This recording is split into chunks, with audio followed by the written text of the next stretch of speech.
think of you night, day, in every way. Since I met you, the way that your eyes shine, your form divine, instant bet you wanna be here next to me.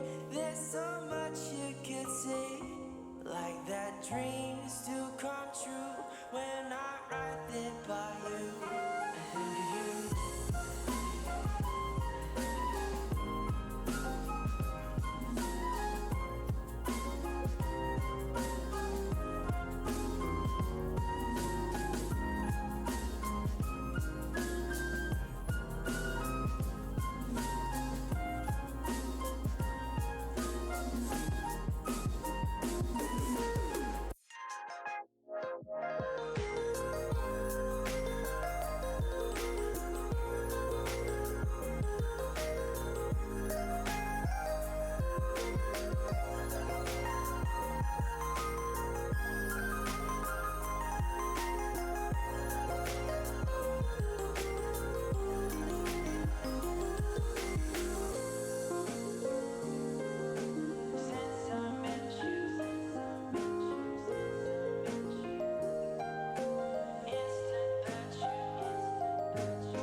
Away from the ledge, constantly towing the edge, tempted to plunge, trying these quiet lungs, trying to drown out the fun. Can you tell me it's not the same out there, freedom in the rain? I'm ready, be living to get ready for thoughts, and so what now? Beyond my bed, stars are shining, reach out to find what's hiding. Slip your shoes, slide down in silence, strip down, just there behind me. Toss and turn, dripping currents, wait and see what comes of yearning. Surround me all around, break the barriers, sound will ever, the doors will ever stand my ground.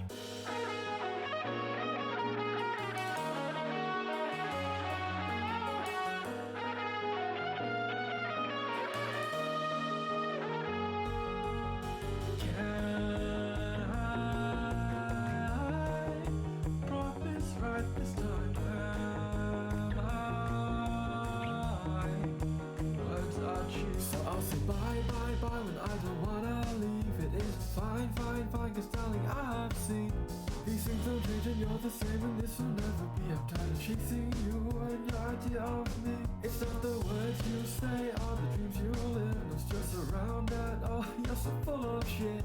All smiles and smoke, the lies and hope, cause I can finally see how good you live our life, this go down carefree. Opaque and seamless peace, nowhere to go has never been my greatest feat. A trail of memory to bend, to break, too late I find somehow I'm missing the place I used to hate, and now I'm getting cold feet.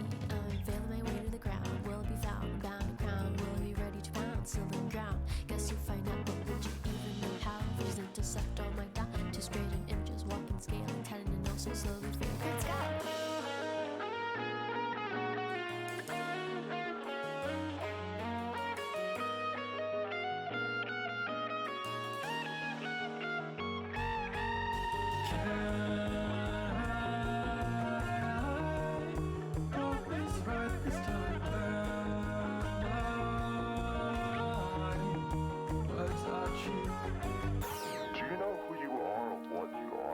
Are not things because they want to be things. Words don't speak when words aren't there.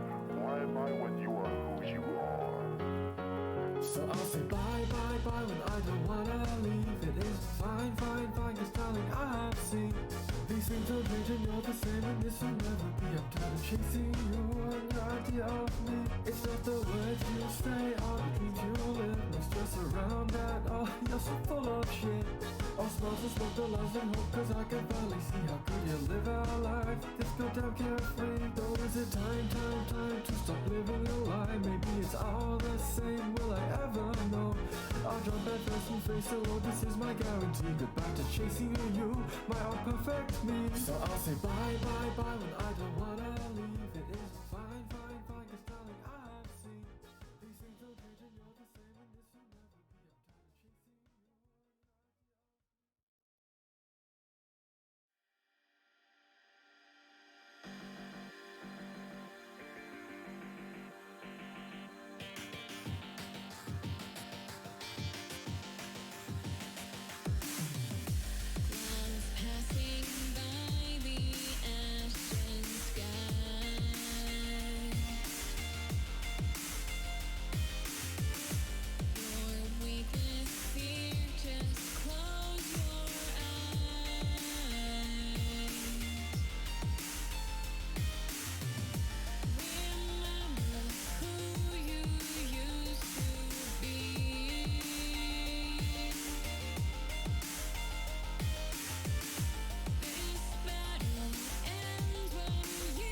understood where everything was.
Hello, welcome to UNSW Esports Contenders Cup 23 Term 1. As you guys seen like the past few days, we've been doing the Valorant tournament, and today is the last day for the Valorant Amateur League tournament. So we're going to be seeing obviously people showcase their skills and compete for glory and prizes in their favorite games. Obviously, whether you're a seasoned veteran or newcomer, this is kind of your chance to prove yourself and have fun with your fellow gamers. So as I mentioned before, we've seen Valorant and specifically the Premier side, and then now the last part of the amateur side. Next week we'll be seeing Overwatch and League start, which it's fun that we get League this time because we haven't had League for the past few years. So awesome, got a new game to play with, and of course we'll be streaming all of these games here. So I want to give a big shout out to Euros for providing the prizes for all of our tournaments. They've been a massive help with all of our previous UCCs, and obviously before it was called Casual League. And here are amazing prizes for Premier. For the winners yesterday, they have received Gigabyte 24-inch G24F monitors, one each. For the upcoming League tournament, there will be the Aorus 1TB SSDs. For Valorant Amateur, Aorus M4 mice, and for Overwatch 2, the Aorus H1 headset. So that's what's kind of come up, and what we're going to be looking for today is the Amateur League. So I guess I'll introduce ourselves. So for me, I am Xander or Riotline, and with me co-casting is Alex or Ensoji. Hey. I'm very honored to be casting with the Riotline today. Yeah, this is the first time for me casting, at least. I've always been behind the scenes, but I guess glad to be in front of the camera and watching some games. Anyway, so let's just give a quick talk about what happened yesterday. We had our first winners for UCC this term. So I know that you were here yesterday, I believe, casting for the finals. Yeah. So how did that one go? The finals were only 7-10 match. Icebox just kept going back and forth, and I wasn't really sure who won, but of course, Cogs beaten by LTD wins it in the end. Oh, gotta congratulate our president, of course, the one of the team players for Cogs PTY LTD, which won yesterday. And yeah, they won the 5 monitors, which is amazing. That's honestly one of the better prizes in my opinion. Wait. Since Cogs can't claim his monitor, can I have it? I believe that is something that it just goes back to the society pool, but I'm not sure. So that's going to be, but yeah, he won't get the prize since he is the president. But for the rest of the teammates, they get a pretty nice prize for winning the tournament. So that's congratulations for that. So I guess let's now look forward to amateur. So I guess let's take a look at the bracket. So, yep, that's right. So we got the semifinals coming up today. We have the Papa Clan versus Brim Daddy. I believe when I was watching the stream for that one, I predicted for Papa Clan, so I'm kind of happy they're in the semifinals. And for the second one, we have Full Mother Asia and versus Multiculturalism. Alex, have you watched any of the previous games for these ones, or know any of the teams? No, I actually haven't, but I do know some people in these teams. Awesome. What do you have any kind of expectations for what's going to be happening with these matches today? I'm expecting some really unexpected plays. I found out in the past couple of terms, I really enjoyed casting Amateur League compared to Premier, actually.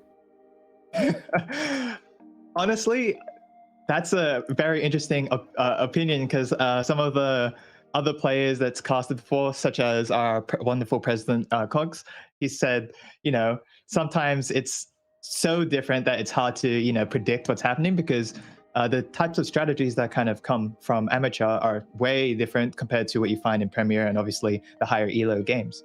But that's cool. Awesome. That means we will be having some fun matches today, and hopefully some varied maps, because I am definitely not here to watch the same map 5 times in a row or whatever Ascent, it's going to be. Icebox Haven, Ascent, Icebox Haven. I want to see some of the new maps like Pearl I or want to Lotus, see Lotus. mainly I want to see because Lotus. it's new, and plus maybe amateur will come up with some weird tactics that we've not seen in like Premier because we haven't seen them really play on those maps. Yeah, so I guess we'll go. Yeah, I guess we'll go to the like match of the current match that's coming up. So I believe I actually didn't check. Who do we have for the first match? All right, yeah. So we do have multiculturalism versus From Mother Asia as our first match that we're going to be watching. I believe we won't be watching the other semifinals. I believe after the one with FMA and multiculturalism, we'll be watching the finals after the dinner break. So I guess we can go take a look at the map bans for the this coming match. Cool. I haven't banned anything yet. So honestly, like as mentioned, what like the maps I'm hoping to see is not the ones that they always use in every single like game that we've seen so far with Premier, and some of them amateur. But like, which one do you want to see most? Like, I don't know, like Lotus, Pearl. Like I really want to see both Lotus and Pearl. I want to see someone ban Ascent here right now. Honestly, I think you have a better chance. Oh no, they banned Lotus. They were listening to us. We just cursed this game. They're gonna ban Pearl now. Is this the caster curse that I keep hearing about? It's always they I think they're listening to us. Is this an FBI moment? Are they like listening to our chats right now? Okay, yeah, they banned Lotus. That's an unfortunate scenario for like us looking for some, I guess, new gameplay. But hey, I'm all for it. Personally, I'm hoping to see some. Hold on, is this meant to be a? Oh no, it is meant to be a pick ban. Yeah. So the way the format for this one is compared to the group stage is it's a best of 3 for the semifinals. And we should see 2 maps at the very least to find out who will end up coming up top in the semifinals, and then a decider. And they have banned Ascent. Thank God. That is definitely what I wanted to see. I've seen like Ascent so many times. Let's go. I am so excited, actually. That's what I'm talking about. Honestly, like Fracture, even though everyone like kind of hates it, at least it's varied gameplay. You always find some pretty interesting strats being played, you know? Yeah, Fracture is actually one of my favorite maps. I find it to be really unique because there's like so many unique team comps you can generally use instead of like the basic like default. Yeah, especially since you know you can come from either side. That's definitely one of the unique aspects of Fracture right here. And we have Haven. Okay, I mean, sure, you gotta get some of the more, I guess, picked maps in there. Now we gotta see what's gonna be banned next and the decider if we come to a, tie. I guess with Fracture and Haven, we kind of have something that no one really picks and something that is picked pretty much one of them as often as you can, kind of. What would you want to see if it went to a tie? Okay, I guess not Pro, but... Okay, not Pro. Not Pro. Okay, they're gonna ban split right here. It's gonna be Icebox. Surely, right? Surely. But I would definitely want to see Icebox though, because... Any Icebox enjoyers? Yeah, any Iceboxes in the chat? But I'd say that for the decider, like if you had Icebox, like previously it was one of the like most contested and like hated maps out there because of, I guess, how you kind of position yourself in B, I believe. But it's now, I'd say, one of the kind of good maps out there now.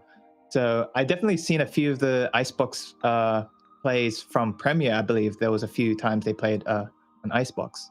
So it's good to see that Icebox is getting some needed attention from compared to like previous years in Contenders Cup. Yeah. Now we're just waiting for the last ban and then the decider pop up, then we'll head into game. I believe I haven't actually seen any of the gameplay or days from For Mother Asia multiculturalism. I can't speak that quickly. I keep reading it as Full Metal Alchemist instead. Oh, let's just refer to it as Full Metal Alchemist then. Oh, look at that. The decider will be split. Hopefully we don't have to go to it at to like a tie and decider, but I'm all for more gameplay, and I'm sure you guys are as well. So now that we have our full roster of map, we'll be going into Fracture. Haven, and then Split. So I guess I should. Who are the captains for these teams? I should check that. Axios and Yangi. That's cool. Yeah. So I think I've seen Axios play quite a bit, and I'm actually kind of keen to see their gameplay from multiculturalism.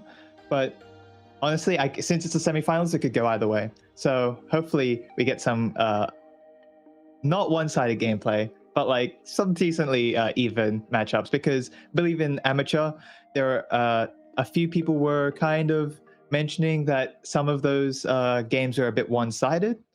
I reckon that's just the nature of having a range of skill levels from people who are bronze to people who are, I believe, plat. That's the upper limit for amateur.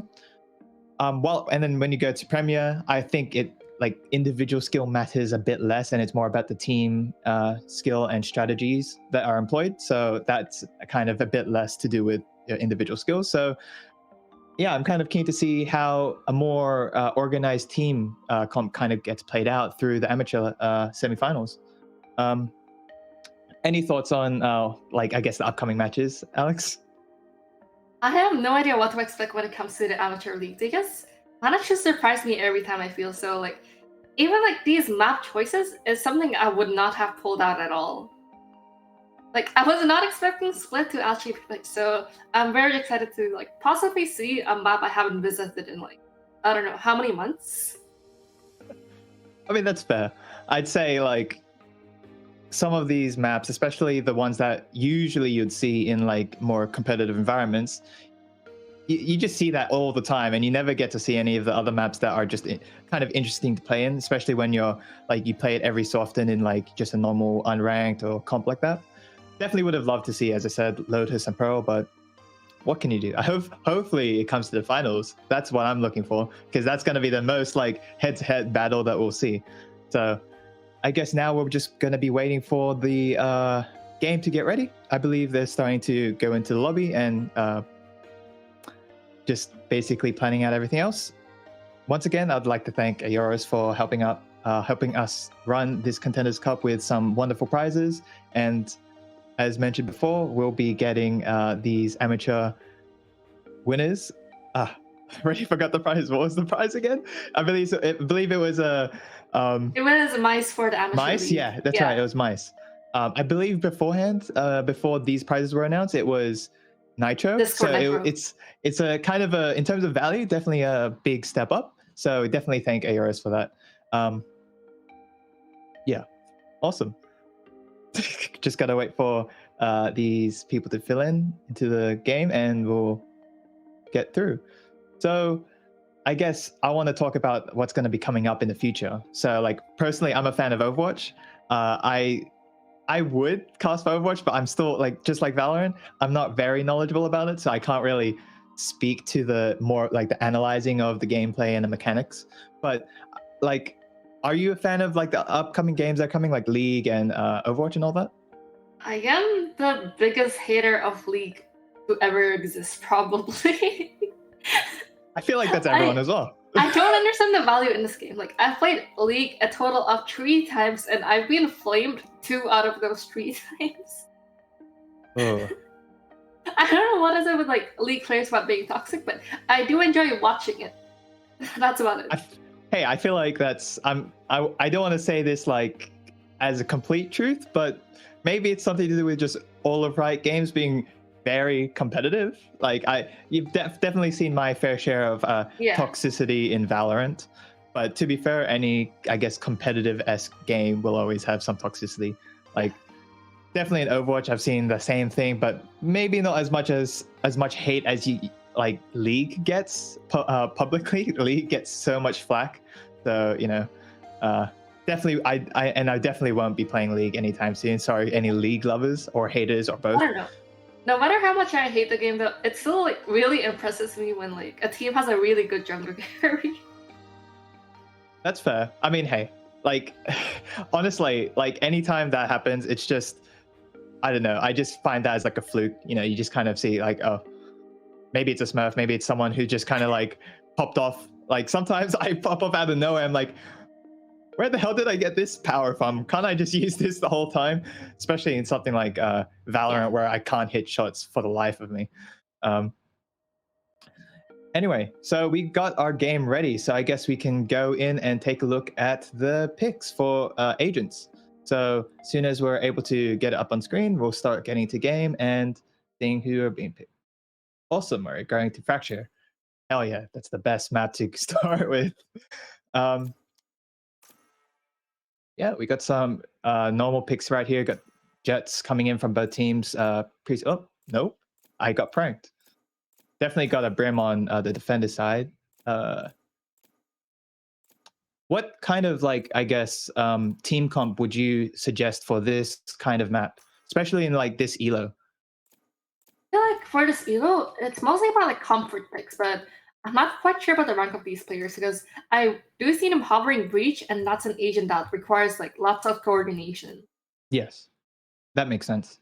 And I would actually agree with that because the average, I'm taking a wild guess here, but the average like rank or elo would definitely be more of the higher gold plats because it is bounded up top by plat, I believe, and diamonds are in the Premier League. So we'll definitely see some more comfort picks, hopefully, because it might not like the team might not exactly work well or might not be comfortable playing some of the other agents. So yeah, we got Sky actually coming out on the attackers, and got a few of the same picks from both sides. But here we are going into game.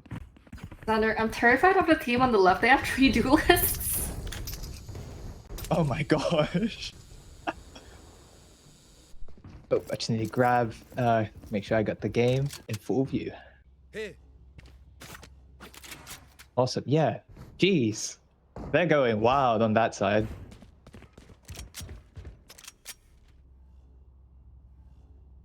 And it looks like they're going to be just 5 stacking B from spawn. Or, yeah. Jeez, okay. I mean, that's definitely something that I've seen many times. I just saw a guy with like something that looks like a keyboard smash as his IGN.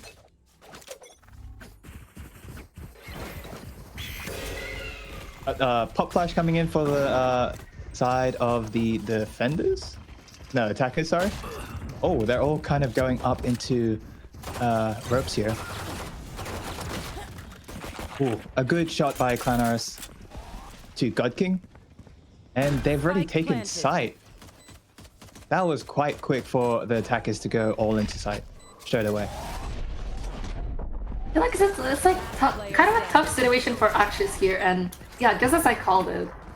That's the first round on the board for attackers, by the way. All right.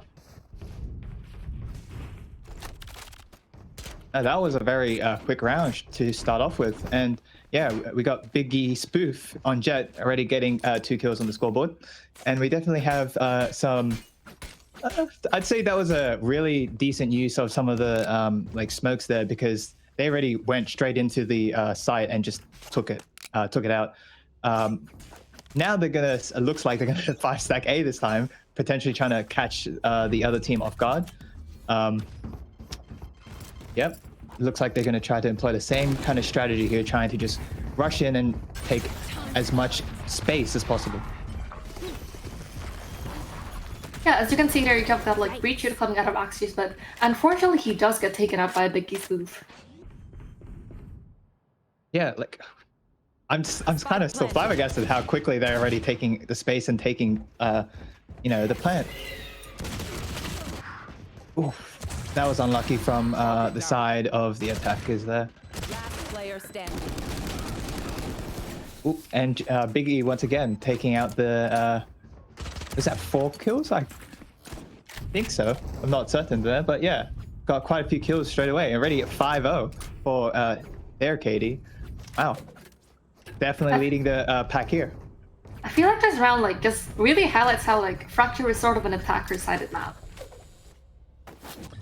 Yeah, I can definitely see that. I guess for here, it's kind of the how you kind of use your abilities to delay their quick execute into the site. here they're actually kind of splitting off between the two sites and between both sides of the map. Rain trying to take some easy shots into the spawn. They definitely are holding back now. They're definitely not going Russian. They probably are expecting that the defenders are going to be rushing wherever they go. There's a bit of hesitation here, but it appears to me that defenders are pushing in and they do have to act fast. That's very true. And that was a interesting use of the jet going up and dashing in with the shorty. That one you definitely see more often nowadays with some of the pros using that technique to troll, kind of. Oh, that was unlucky for TGS Meat Mao. Getting caught by an ability there and now having to be forced to peek. Definitely good utility though. KWEUJHF. There you go. How do you... Hold on a second. How do you say that one? I don't know. LQ. Is it J You and need to F? add a new rule to UCC. No random letters? Yes. Please have a Pronounceable proper names, IGN please. that the casters can pronounce, please. Oh, looks like they're going again for another kind of rush into one side, all 5 stacking. Oh, and we got Biggie Spoof trying to go duel at the top of the ropes. Ooh. Biggie Spoof not being able to grab a kill there. Rain feel like definitely we're trying just- to see if they can get a pick. I feel like we're just seeing lots of chaos going on at B right now.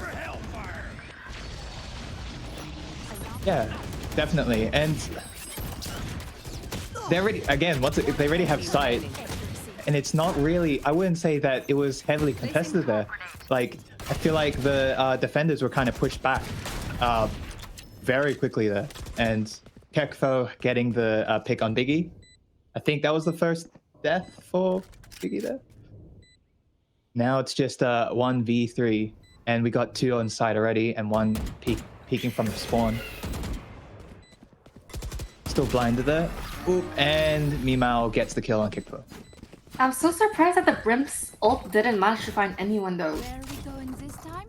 Remember what? It might have been I don't know. That was definitely one that was interesting use and interesting position, but I guess maybe they kind of expected some sort of AoE util, so perhaps they were trying to also split up. Yeah, maybe, but it didn't even destroy any util. True. But it looks like now we have all of the teams fully equipped with all of the Vandals and all that, so it's definitely going to be a bit more equal compared to the other 4 rounds. They are definitely going in split to A and only have one on side on A and for the defender side. And they're already giving up the space here. Ooh. Yeah, they took out the Phoenix ult there, and oh, Biggie maybe going a bit too far in, but definitely gave space to his team. Spike planted. I feel like the defenders are always getting stuck here for retake, and I don't believe that is the great position to be in as a defender. Look whoever you can get the kill on Axios.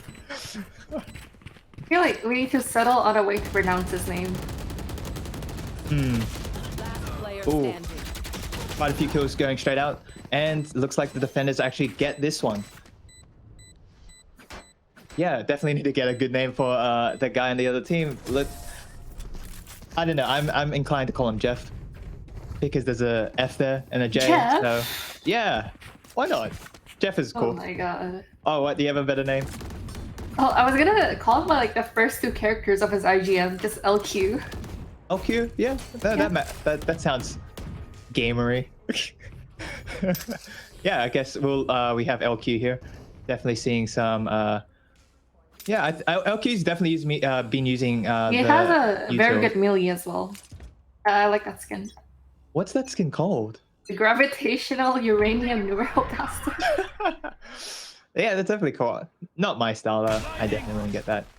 Yep, we got some. Funny looking at Got some trades here between Boogie and Axios. LQ coming in, trying to take the space that they were defending from. And once again, they are backing out of the site, the defenders. They are willing to give up space to stay alive. But we do have some of those defenders lurking around, which is definitely unexpected and unfortunate for LQ there. Oh, now we have the Raze ult coming in. Oh, getting one there, getting another one from Hugo Star. Now it's only a 1v4 here. And this is not a good position for Season to be in. Yeah, unlucky. Kind of caught in a between a rock and a hard place there, but I think that was a good try. Definitely getting one pick from that exchange. So in terms of, I guess, economy, they're not doing too bad on both sides. So it's still going to be fairly even in terms of both util and weaponry. Well, Q has 0 money. I'll rip out Q. But as a team value, they still have, definitely still have enough to. It's our money, not keep it your up. money, right? Oh, they're going for another kind of 5-stack onto A here.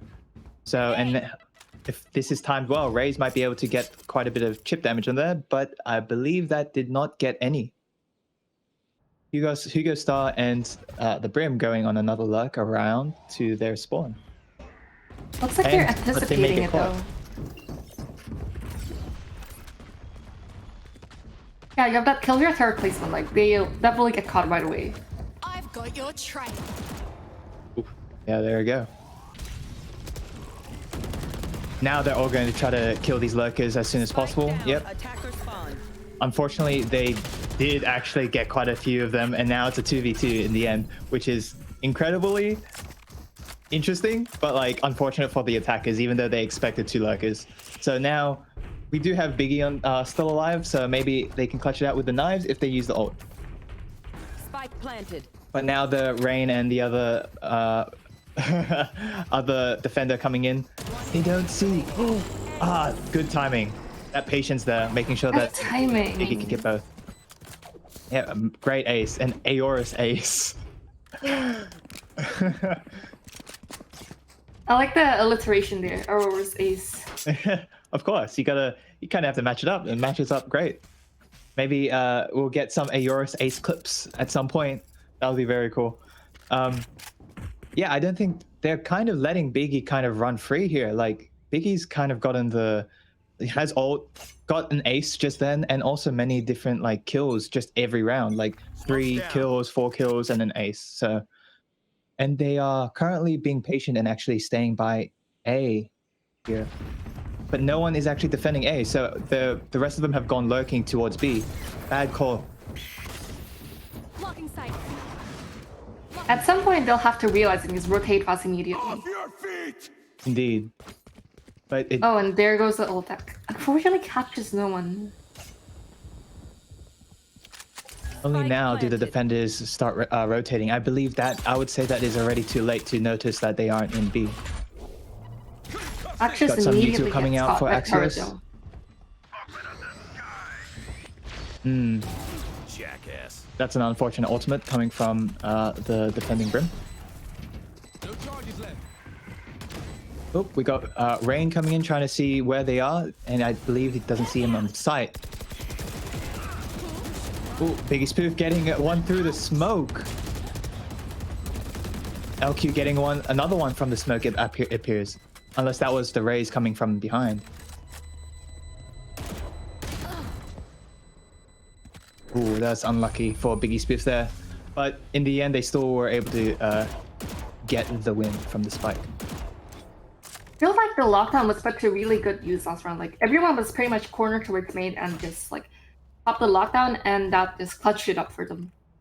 That's true. I would say at that point, your team is kind of already down, and it might be worth going for like a sneaky defuse during the lockdown. But again, that could be very hard to pull off, especially when there's still many of the attackers going through the smoke and shooting. Once again, they are going towards A. They are 5-stacking A, and we might see Reyna and Phoenix actually lurking once again towards their spawn. So maybe they could get oop. Oh, unlucky. Biggie getting caught off guard when opening the door there. Axios going for a solid sorry, excuse me. Going for a util to catch him off guard as well. Oh, looks like Phoenix and Reyna have gone away and gone back towards the team. And it looks like now the attackers are going to go towards B. Perhaps it was better there for Reyna and Phoenix to kind of stay on the lurk, but I guess that's kind of the fact that we can see what's happening.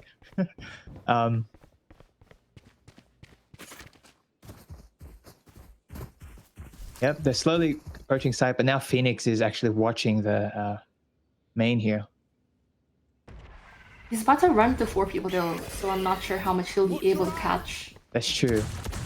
Definitely a good choice to counter flash while you're flashing there, because you know that they have to get in. 30 seconds left. Yeah, but it looks like they're holding back with only 30 seconds to spare. They cannot be wasting their time. That's true. And Mimao getting the first pick on Rain here. Unfortunately falling to Axios, and Axios getting another one. Ooh. Kekfo saving Axios' life and able to finish up the round here. That was great. Bringing it up to a 3-6. There's a little bit of catching up going on for multiculturalism. Oh yeah, for sure. Cheers. You can definitely see that maybe they're starting to kind of, I guess, predict, maybe not predict, but like understand the way that FMA is currently working. So maybe we'll see it kind of flip. That is just I guess I don't want to ruin it for them. No caster curse here, hopefully. Oh, Biggie actually coming out with the knives here. Hopefully we get to see some excellent use. Ooh, going above Phoenix here. Unlucky, getting caught and Rain killing 2 of the attackers using his ult. Ooh, now LQ getting caught by Raze from lurking around through back of the map, but being traded out by Brim. Ooh, 2 kills from Mimao on the attacker side. I feel like there is lots of like timing going on this round. So many people got caught off guard, and now we're just left with this like 1v2 situation where everyone's at the complete opposite side of the map. Yeah, indeed. I do feel like the defenders here, multiculturalism, kind of are a bit late with their rotations, but honestly, they're still doing pretty fine with how they're rolling right now. As long as they don't, at least for this one, they're currently Axios is going to be going straight into the line of sight of Killjoy. Hopefully, he's able to notice that, but ooh, actually getting the kill here. And also using an ult. Ooh. Grim trying to use the ult to catch off Axios, but not actually executing, and finishes off the round Axios by getting Clowner Us. Amazing work there. Is this the curse of this game? No Brim ult will like catch anyone? Perhaps. Let's record it. Is it just no Brims? No Brim ults here? Also, one thing that I'd like to point out is that I'm like slightly bothered by the fact that they got rid of like the headshot like writing under the kill logo. Ah, yes. I don't know if you've noticed, but like they got rid of it, and how it's like, oh, it doesn't look as satisfying anymore.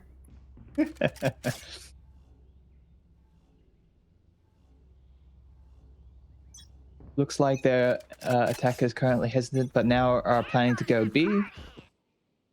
They can expect Hugo Star to meet them at the main, and looks like Hugo's actually going back to defend more of the site itself.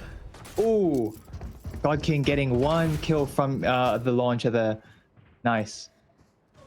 And still, they haven't actually, the attackers haven't actually moved from where they are right now. FMA just sticking to the spawn. Looks like Sleeper is going to like creep up towards B side though. But they may get caught out by Rain. Also in the tunnel. But he's facing the wrong way. Oh no, hopefully they don't get timed here. This would be... Oh, that's so unlucky for Phoenix there.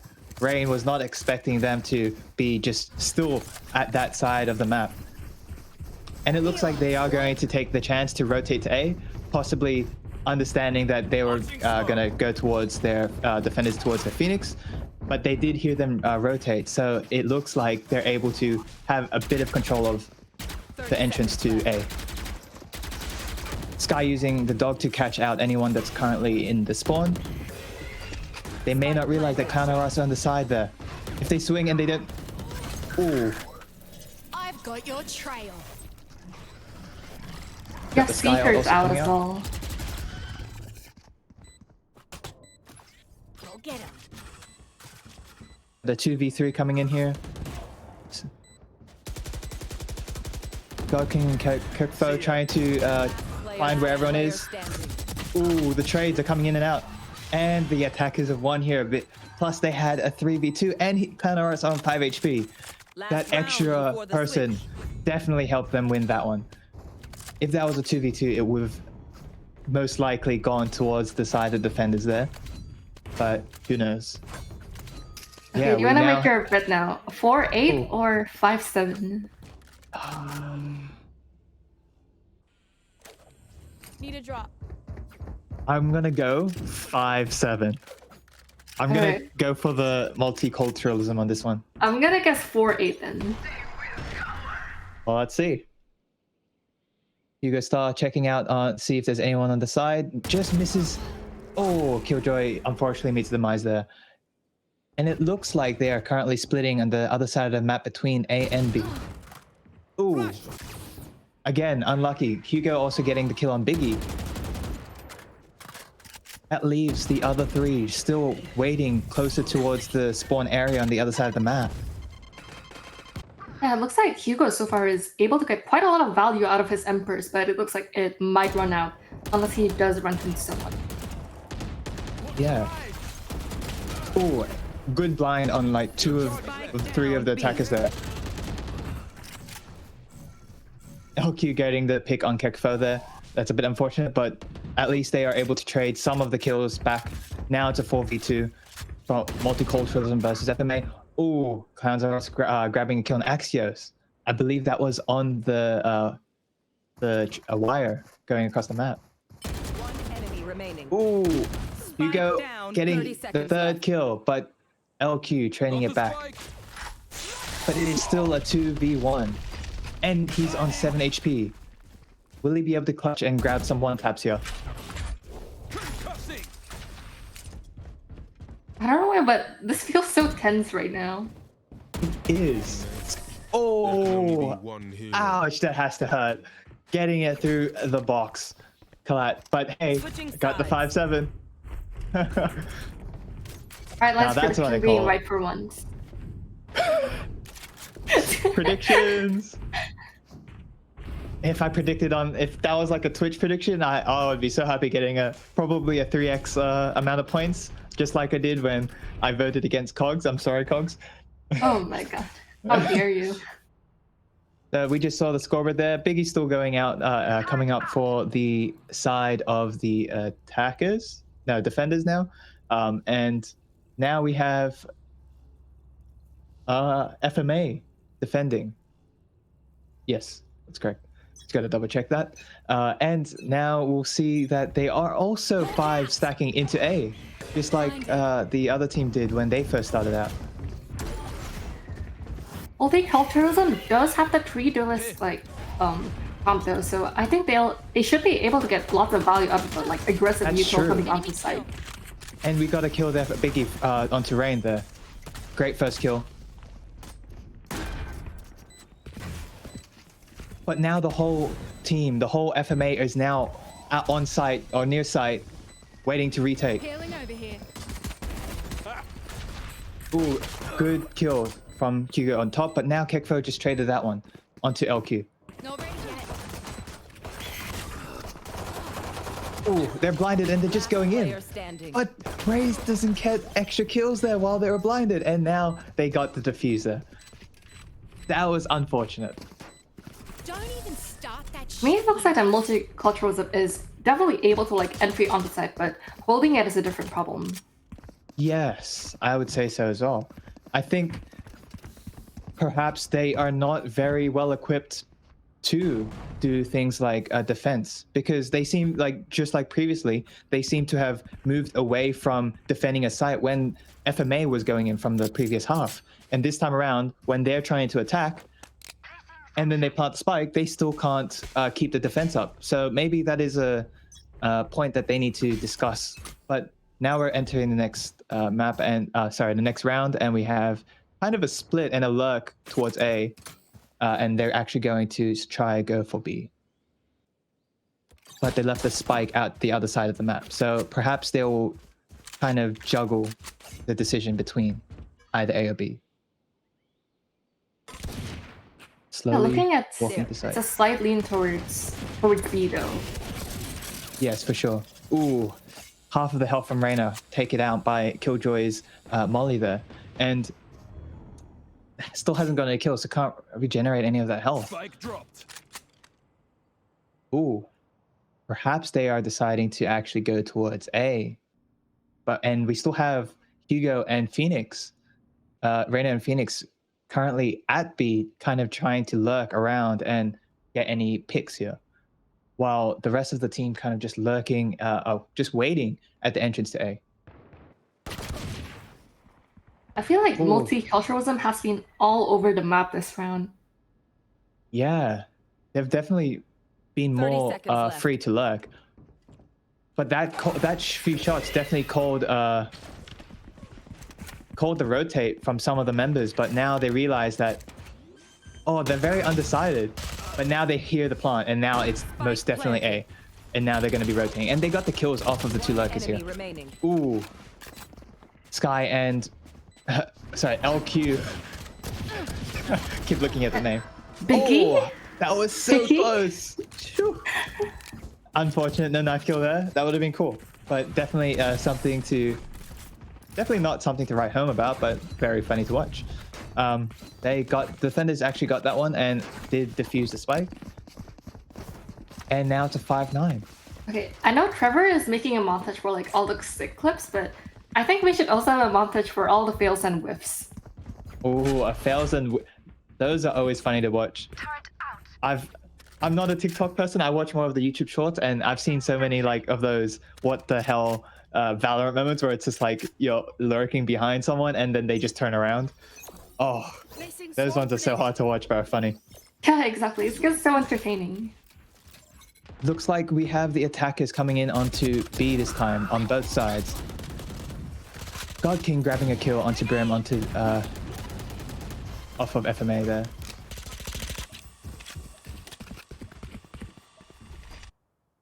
.5v4. They're being a bit hesitant to enter now.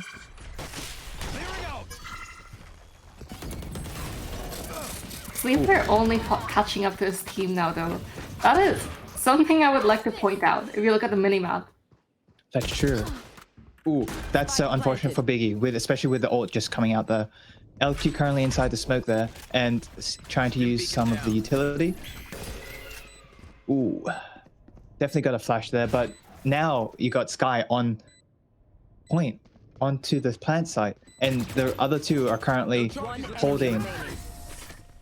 Ooh, okay, Reyna got those 2 kills from the entrance to B. Very cool. Very cool. Very cool. Just very cool. You're right, Line. That's Very my cool. comments. I'm gonna write that on my notes right now. Very cool. That's an analysis for this match. That was a very cool match. Yes, of course. And they are pulling another potential... Oh, they're actually just going to rush A this time. Oh, sorry. Yes. They're going to do another... Oh, maybe not rush A. They're going to try to do it a bit slower than normal.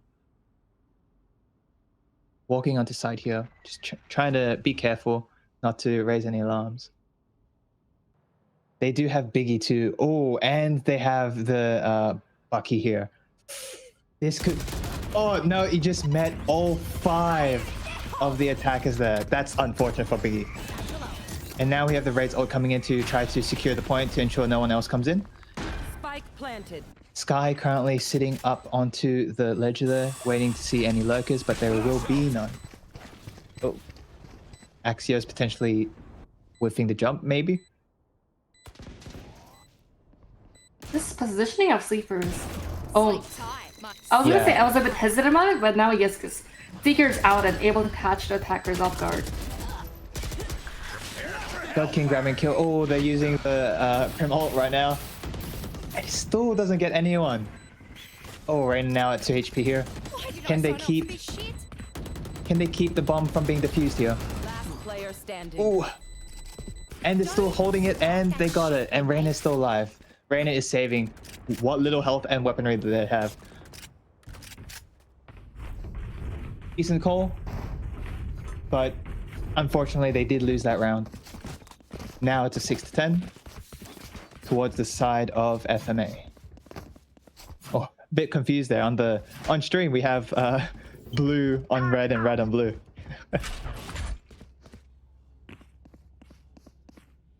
There we go. Thank you, Mr. Producer. Okay, we're starting again. Once again, they seem to really like this slow or rushed walk into the A site. Now they did get a glimpse of Sky's util here, blinding them for a bit. And they are currently stuck with the smoke.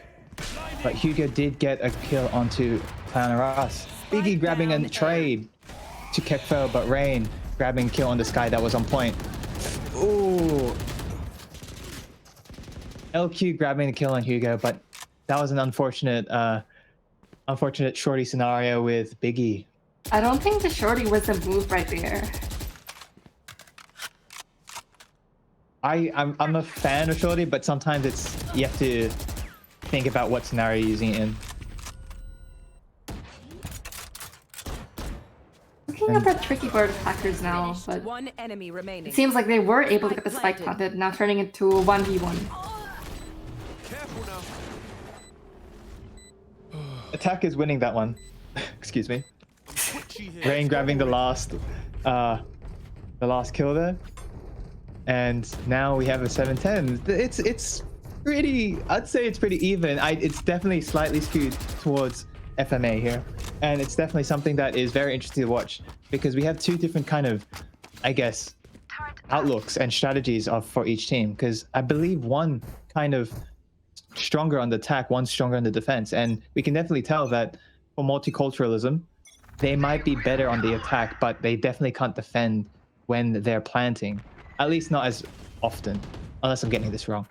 I feel like there's just a lot of prodding when it comes to defending. Like they don't exactly come up with a plan and like kind of like stick in the same position for a while. True. Ooh.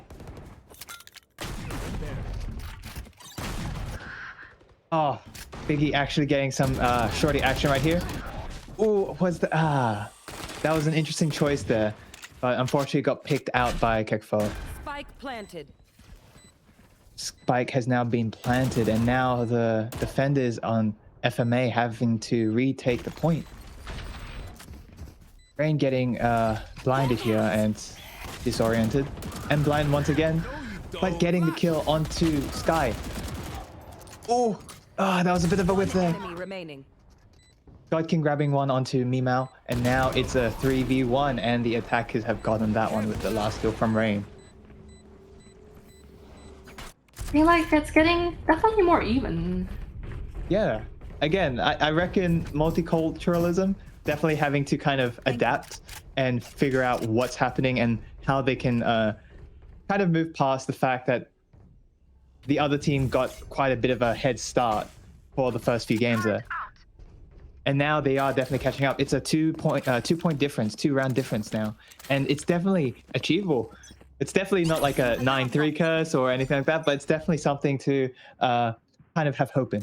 And we do see a split between both sides of B and one lurker towards A. And ooh, no, there is no one going to be going from A towards the Rays, who is just lurking.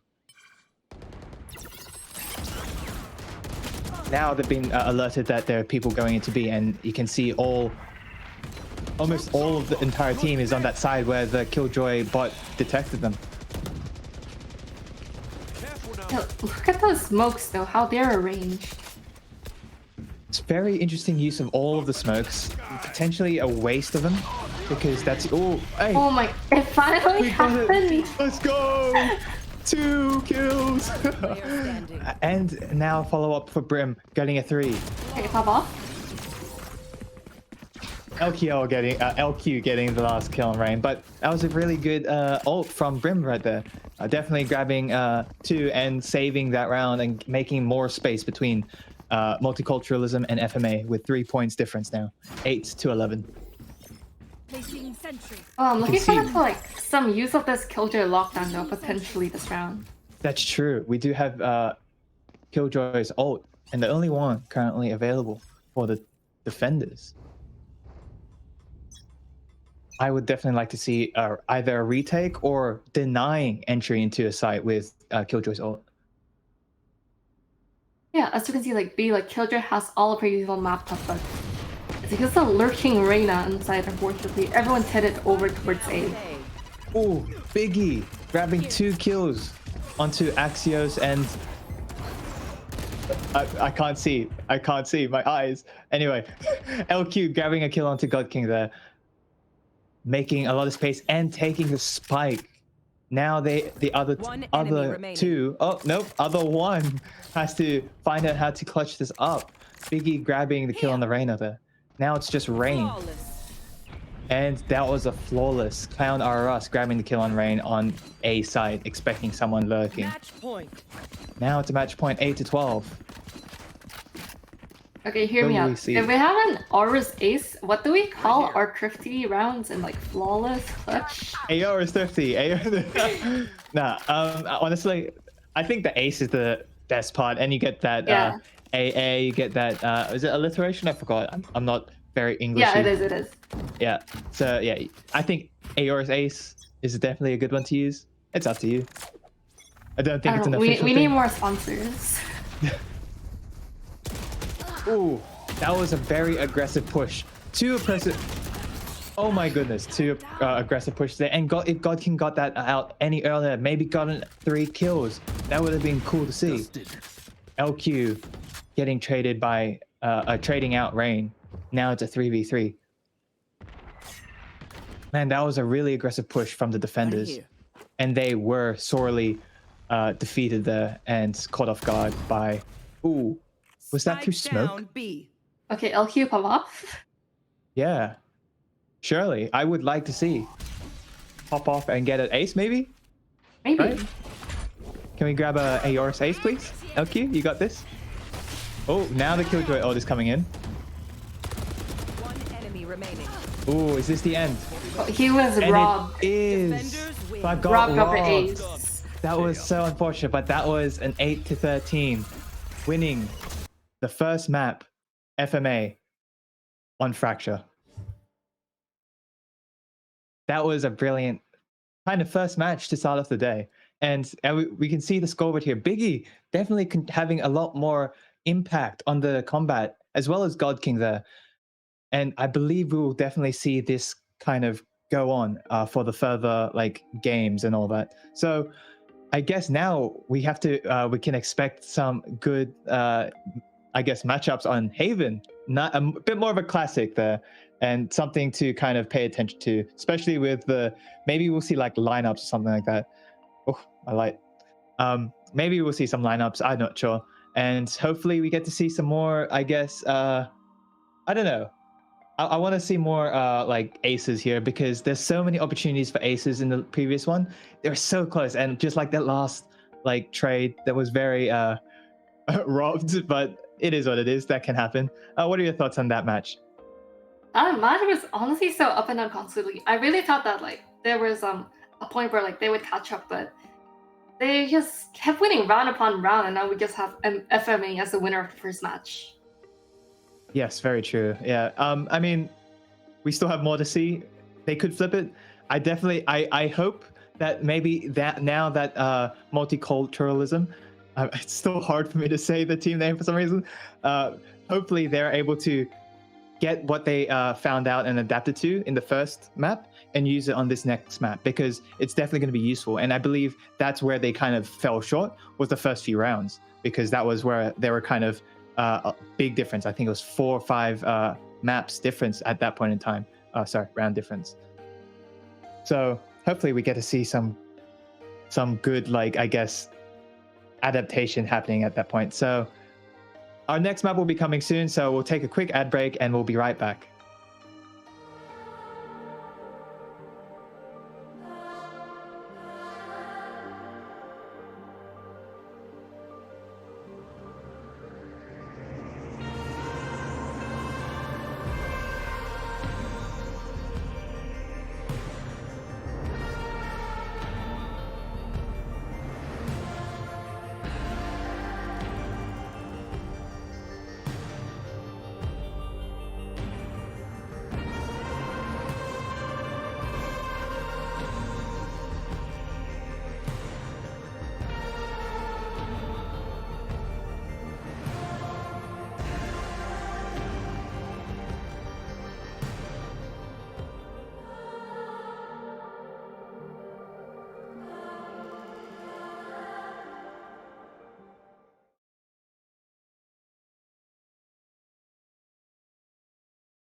Welcome back to our first match of the day with the semi-finals between multiculturalism and FMA.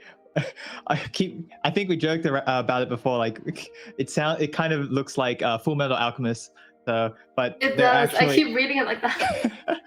To be fair, it's a good kind of acronym. Not gonna lie, FMA. So I would just call it FMA for now to not have any confusion. But note that we are talking about the team, not the anime or anything like that. So I guess let's go take a look at the next map we're gonna go for, which is Haven. Look at that. Oh, coming in again. Haven. So we now know that FMA for Mother Asia has one on top of multiculturalism. So hopefully we can see some more like picks and lineups coming from the side of multiculturalism on Haven. Maybe this is a map that they are a bit stronger on. What do you think, Alex? I honestly hate watching Haven. This is a map I've tried like casting like too many times. But yeah. I really want to see like at least a very good attacker comp. Fair. I mean, Haven's definitely one of the I want to see like classics. Yeah, I want to see like more unique ages, like maybe like Neon Phoenix, something along the lines of that. Ooh, yeah, that would definitely be something to kind of a spectacle, if you want to call it that, for Haven. So as soon as we get all of the players into the game, I guess we'll be starting and getting some views on some gameplay between multiculturalism and FMA on Haven. I personally believe that Haven, despite it being kind of like the more classic maps that everyone kind of plays, I do like, some people find it like a bit old now. Some people find it like the one that they go to, but I think it's just a map that we can all agree is decent in just like playing both sides, because I think it's fairly balanced in the way that it's kind of posed. I haven't had a feeling that's been like attacker sided or defender sided at all, really. That could be just me and also not being that good at the game, but I don't know. Do you know if it's like too attack sided or defender sided? Haven is slightly attacker sided in my opinion. Slightly attacker sided. It's purely due to the fact that like there's 3 sides, so there's more like options for attackers to like just like go on an entry and maybe like default. Yes, that makes sense. I guess we can get started. I believe that they are now ready to do some agent select. So as soon as we get that, we'll show it here and see what they're going to pick. Okay, here we are. Looks like we got an instant pick on Raynor and Jet. Definitely something you see a lot with some of these classic maps, especially ones with a lot more room to play, like smokes and blinds. Blinds. That's probably not the best term for that. But anyway, they are hovering on some more smokes like Brim and some more flashes like Sky. But we'll see what they choose. We don't have any selections yet on the attacker side. Ooh. Hovering over Spade.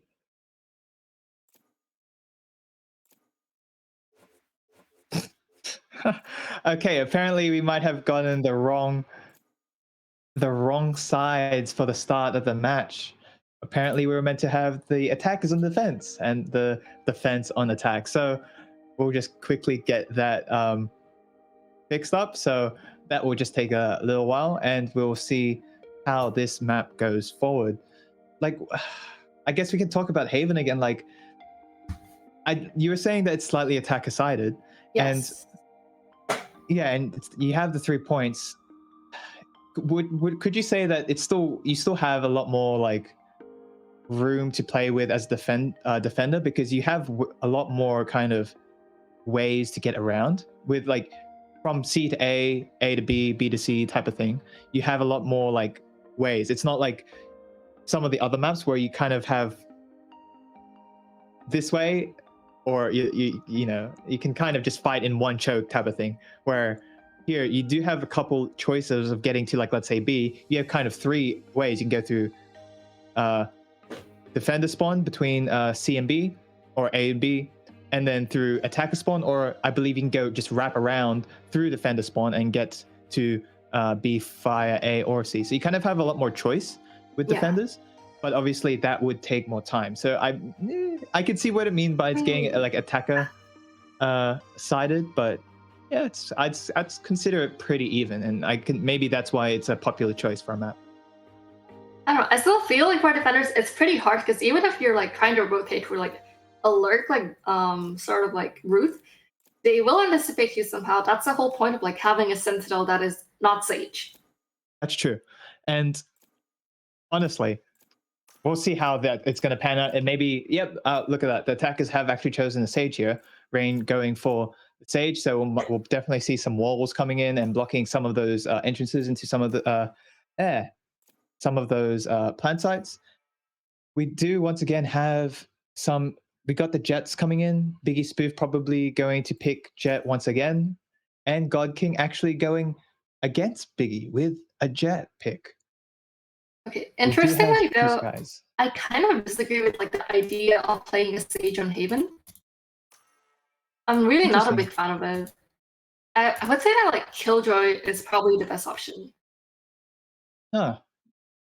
That's I mean, I guess it depends on, once again, like you mentioned comfort picks previously. Yeah. Perhaps they don't have anyone specifically maybe versed in the art of Killjoy, or maybe the Rain is better at Sage. Just, hey, I don't mind playing Sage. So choose your agent. Let's see how this goes. But we have almost all the picks here, and we do have a few similarities, but we do have some divergence here with a Sage on one side, Killjoy on the other, LQ being a KO, and we got Brims on both sides. So this is going to be an interesting one. I feel like some of these agents are definitely going to be useful for defense, and some of them definitely going to be more useful in attack. So let's see how this goes. Now we're in game. We're seeing that the defense starting off here. Let's see where the attackers are going to go start. It looks like initially that they're going to go towards mid, go through B. Perhaps. We'll see. I feel like going towards B during the first round is something I really barely see though. Yeah, it's a really open area where you can definitely get caught off guard, especially, let's say, from here in the garage. A shorty is so powerful in the first few rounds because everyone has pretty weak guns. So having a corner like this and having a shorty, that would definitely be useful, but I believe they only have the default weapon here. And they're going to see, it appears. Mimao grabbing a kill onto Axios, but Kefo trading it out. Ooh, LQ trying to take some of that space in garage, but unable to. And now God King has taken it up. Rain getting a kill on Cloudnose. I'll take the use of Frenzy. Sounds like a bit tricky for me. Yeah, that is true. Not a fan of the Frenzy here. Ooh, Hugo coming up from behind and grabbing the last kill on Biggie. Good, quick first match there. And they did plant on B.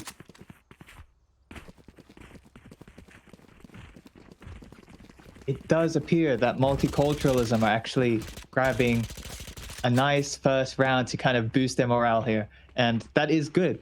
That might be a good sign for that, to say that they're actually adapted to the gameplay when versing against FMA here. But we still have many rounds to see if they are going to keep this momentum going. Looks like they may be concentrating towards C with the God King looking down long C. He does spot Sleeper though. That's true. The rest of the team are still holding garage area, but Mimao is holding that corner behind the boxes there. If they don't check this corner, ooh, they are trying to check it using the shots through the collat, but misses. Now they're testing the defense at B, but now there's 3 at B. Ooh, being shot through the smokes. Unfortunate for Mimao that was hiding behind the boxes there. Rain caught it off guard in garage, and now they're going to head towards garage. And Sky gets caught off guard as well by Kekfo.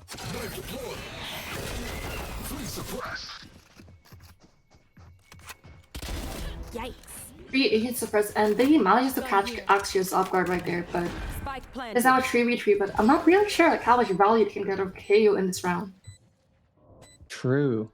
And now they've already planned it to 3v3, and currently they're being blocked off at garage here. And ooh, God King diffing diffing Biggie as a Jet, but hey, what can you say?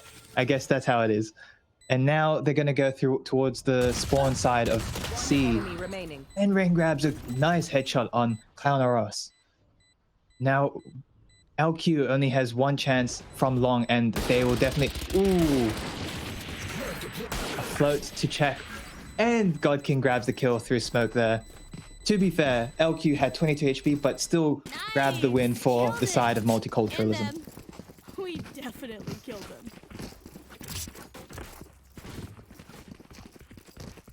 Definitely got some good amount of kills and spread across the team of multiculturalism. Got Rain with KD of 4-1.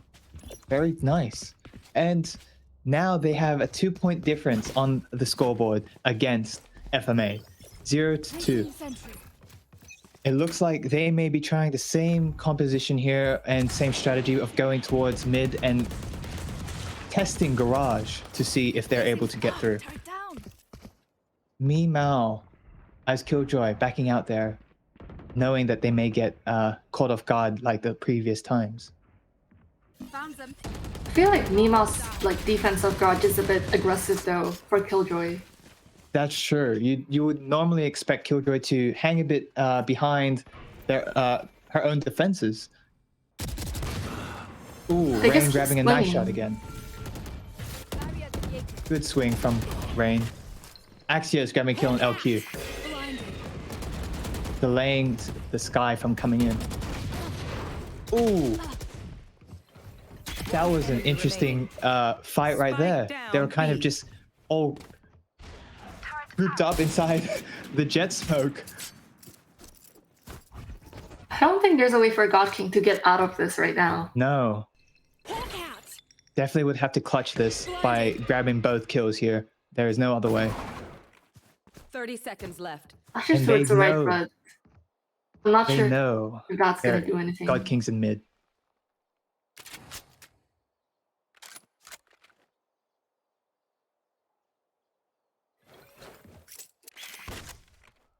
I think that's like the second flash. Yeah.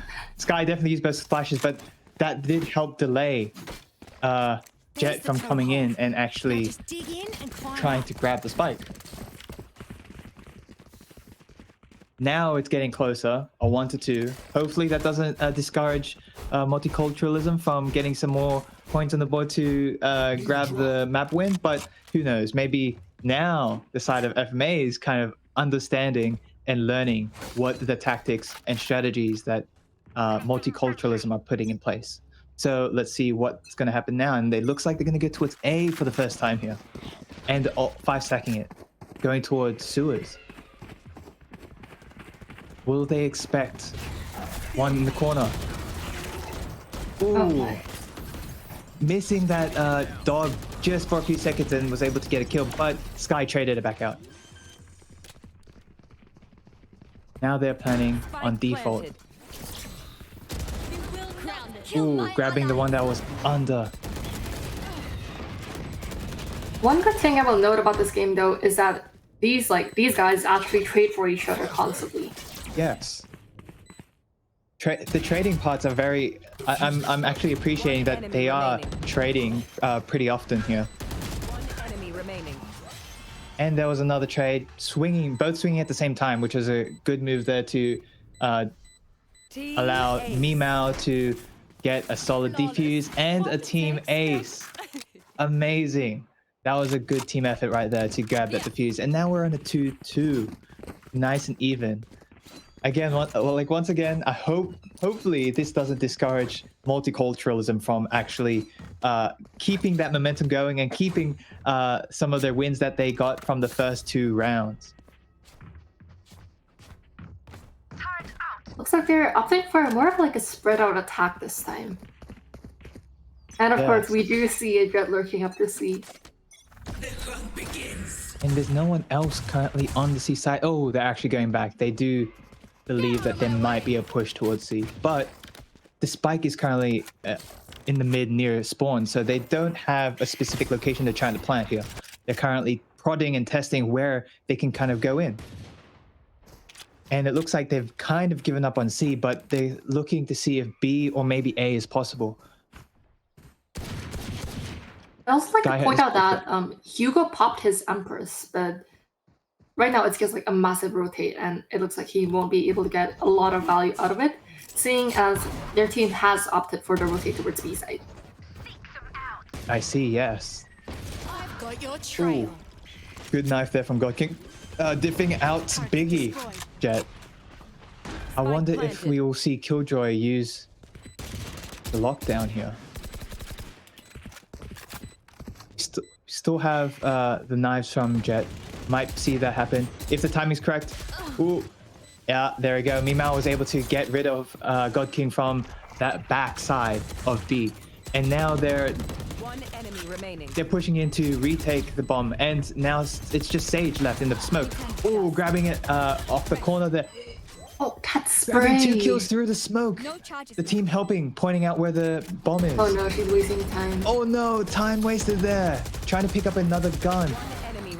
Oh, that's very unfortunate, but that was a good effort from Rain. That had so much potential though. Took a long time trying to find another weapon and trying to spray down this bomb site, but did know what they needed to do at that point in time. They were able to get a kill through the smoke to stop someone defusing, but they needed another gun and it took too long for them to find it. That was unfortunate, but still had potential. And I'm still hopeful for multiculturalism to keep up with the good work here. And it looks like they're going in once again to kind of prod and poke the bear here, because they left the spike at basically spawn. And we see that actually got an ult coming out from Biggie here. They have 2 other ults, a Killjoy ult and a KO ult. Ooh, God King grabbing a quick headshot on Clowner Us. Grounded. Biggie grabbing another shorty kill, but they planted the spike right while the other 2, KO and oof, and Sky was on point, but that doesn't matter. They were still able to kill both of them. And Yeah, now Biggie gets walled up here. and flashed. Definitely being delayed pushing point. Oh, was able to get on Rain, but was looking the wrong way for Sky, and Sky was able to get that kill. Axios doing a great job predicting where Biggie was going to go. What a good round. And now it's a 3-3 on the board. We have, look at that, kills by Rain. 13-4. Is that not, surely that's a comfort pick, right? Versus Surely. Surely. It's like a comfort, like battle aggressive Sage pick. Yeah, a battle Sage, something like equivalent to a battle Mercy in Overwatch or something like that. Hell yeah.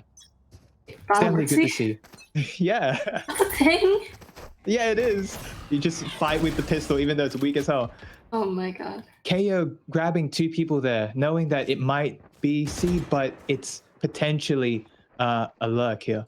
And we do have the bomb. The spike is still at spawn, so they are not exactly sure where they want to go. Being pushed out of garage there by the Killjoy Molly. And God King grabbing 2 kills on LK and Mimao. Oh, grabbing another one onto Sky right here. We got some Bucky gameplay in the smoke. Oh, but will Biggie feel safe exiting the smoke here when... Unlucky. Hugo was able to grab that kill. And now we Tricky situation for Clowns for us here. Yeah, stuck in garage and actually between all enemies here. Was able to get 1 kill, but was traded out by Axios. Excellent trade there. Able to grab another point difference against FMA here.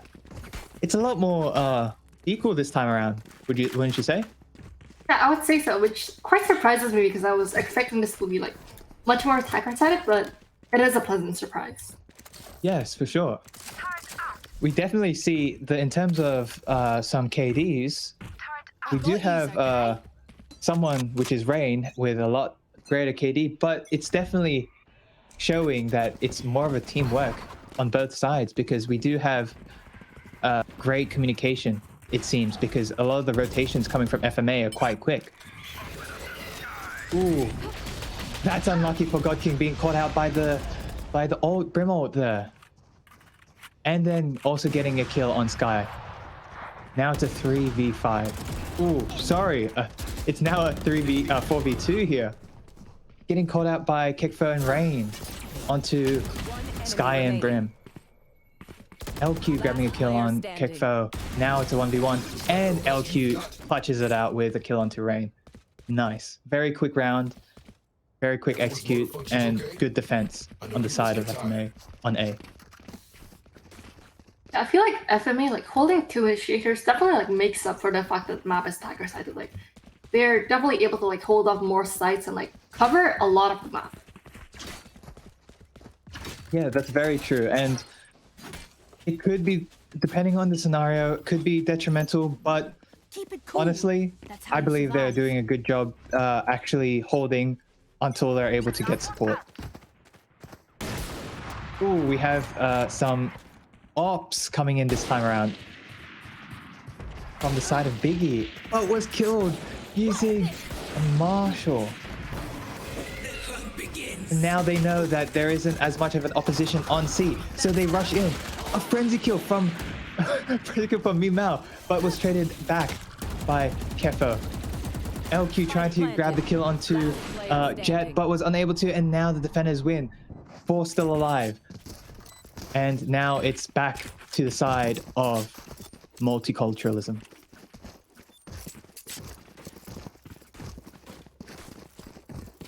Looks like Rain is just absolutely popping up now, actually.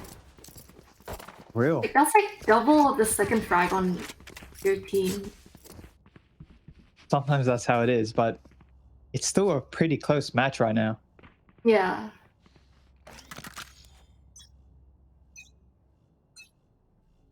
Placing alarm Let's bot. see, they seem to be a lot more skewed towards C, and the rest of the defenders are currently holding A.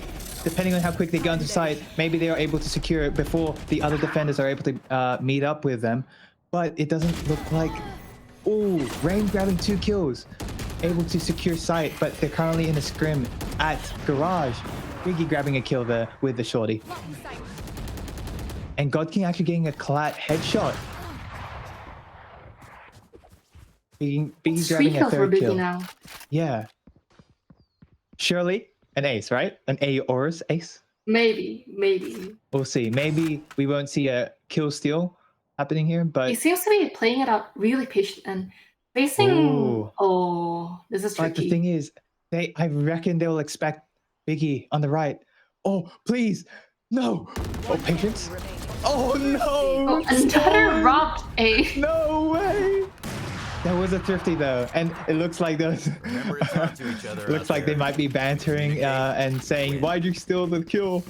In comms, but that was very close. But definitely was worth it either way because now it's a 5-5. But that was so unfortunate, and the Sage didn't check the corners, which is unfortunate, but can be detrimental like that. And we do see some ops still coming in from the side of. Yes, Biggie back with an op on a long. Yeah. Whiffing the shot on Hugo. And whiffing the shot again. Unable to really line that up. I've got your trail. Oh my god. Spike down A. Sounds rest right here. Ooh. He really could have had that timing. Yeah. We still have... Is that Biggie on the shorty and grabbing a kill? God King trading Biggie there though. Kekfu and Mimao also getting being traded. And now LQ standing on top, killing God King. And grabbing the op. Definitely a money saver right there. And this is the last round before the swap. So let's see. 19-8 Rain. Grabbing some decent kills there. Far out. Definitely a comfort pick if there is anything of this kind of thing here. How many kills do you think Rain will end up with at the end of the match? Well, I guess it depends on whether Rain is better with Sage on attack or defense. Yeah, maybe. Placing alarm bot. And they look like they are currently going towards mid, seeing and prodding whether B or C is feasible. Oh, but we have a lurk of Reyna going towards A, seeing if there's a possibility to go around. The defenders are actually skewed towards C, which is very surprising. I suppose that's because of an off play. Guy trying to use the dog to get more information on mid, and C's 4. That's a lot of information to get with dog. And they're now going to A because Reyna said there is no one on site, please get here quickly. And it looks like, yep, they're smoking up all the entrances and exits to make sure that they can plant. Now, the entire defending team coming from basically spawn, doing a retake here. That is a retake they'll have to wait some time for though, unless they do decide to like push these smokes, which is admittedly a bit risky as well. But the Killjoy defending ult has come out, and now the attackers have to give up the space if they don't want to lose this. And now we have Biggie actually doing another shorty kind of smoke thing. Oh no, wait. The Brim ult. Oh my god. That was so close. How is it actually this space? That was like a millisecond away from being defused, but now it's still getting defused, and there's another point for the defenders for that half. That was a good play. And that Brim ult just came right in time to get rid of that defuse, but unfortunately they weren't able to ensure that they were going to get the spike to detonate. So unfortunately, but I guess fortunately for the side of FMA, we have 7-5 towards them. That was a good half. What did you think? That half, oh my god, I went through so much. Like it went from like being really back and forth, but now we do have FMA in a bit of a lead right here. So I'm very excited to see how they take on this attacking side. For sure. And I'm now kind of hopeful for multiculturalism, since they were kind of like they were starting to look like an underdog halfway since last map, and now they got some points early on. And I need looks like FMA to win because I want my channel points. Oh, you bet on FMA. Ah, fair enough. Looks like they got 2 kills and now are secured A site with no one else to contest. Kekfo going in, but now is blocked off because of the smoke. And looks like Biggie is actually looking to get a kill in smoke here. Doesn't have a shorty, unfortunately, but I guess that is what it is. Yeah, we got Rain trying to test the waters here, but will he expect on the left side? Yes, Grim actually grabbing a quick collide kill onto Biggie there. That's very unfortunate, but good shot for them. Now we only have a 2v2 here. Last player standing. Sky grabbing a kill on Rain here, and ooh, unlucky. Sky got on the kill on Brim, and that gave another point to FMA here. That was beautifully played, but also at the same time chaotic. That was very chaotic, but definitely a really pretty well executed retake, honestly. It really was. And oh my god, like you see that peek out of the smoke? Yeah, the smoke plays here, and for the past like 2 maps, and including this map, has been just phenomenal. Biggie, phenomenal. Now Biggie really likes these kills in smoke, like with spike, and like when there's spike and when it's going in. A lot of these shorty kills, but there's no one at A. They made the right decision, and defenders are now lacking, and now they have to retake from all the way from the other side of the map, and now we have a 5v5 retake happening. Well, they do have like the potential to flank, but I think everyone's just like creeping up towards like CT.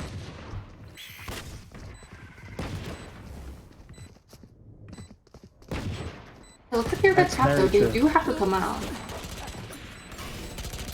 Last player standing. 3 kills from Biggie. Oh, that could have been a nice ace, but Sky got a kill on Rain, which is what matters here, especially since Rain has been getting a lot of kills this entire game. And unfortunately, there's not enough time, and now now the attackers have gone away, and oh my goodness. I guess that was a good point for Jets to die there so that they get a bit of the money back. But now the point difference has grown larger between FMA and multiculturalism. Perhaps multiculturalism was actually a lot better in this map for attacking, like a lot better. And now that they have to defend, perhaps their team comp or maybe their choice of strategy has just not worked so far.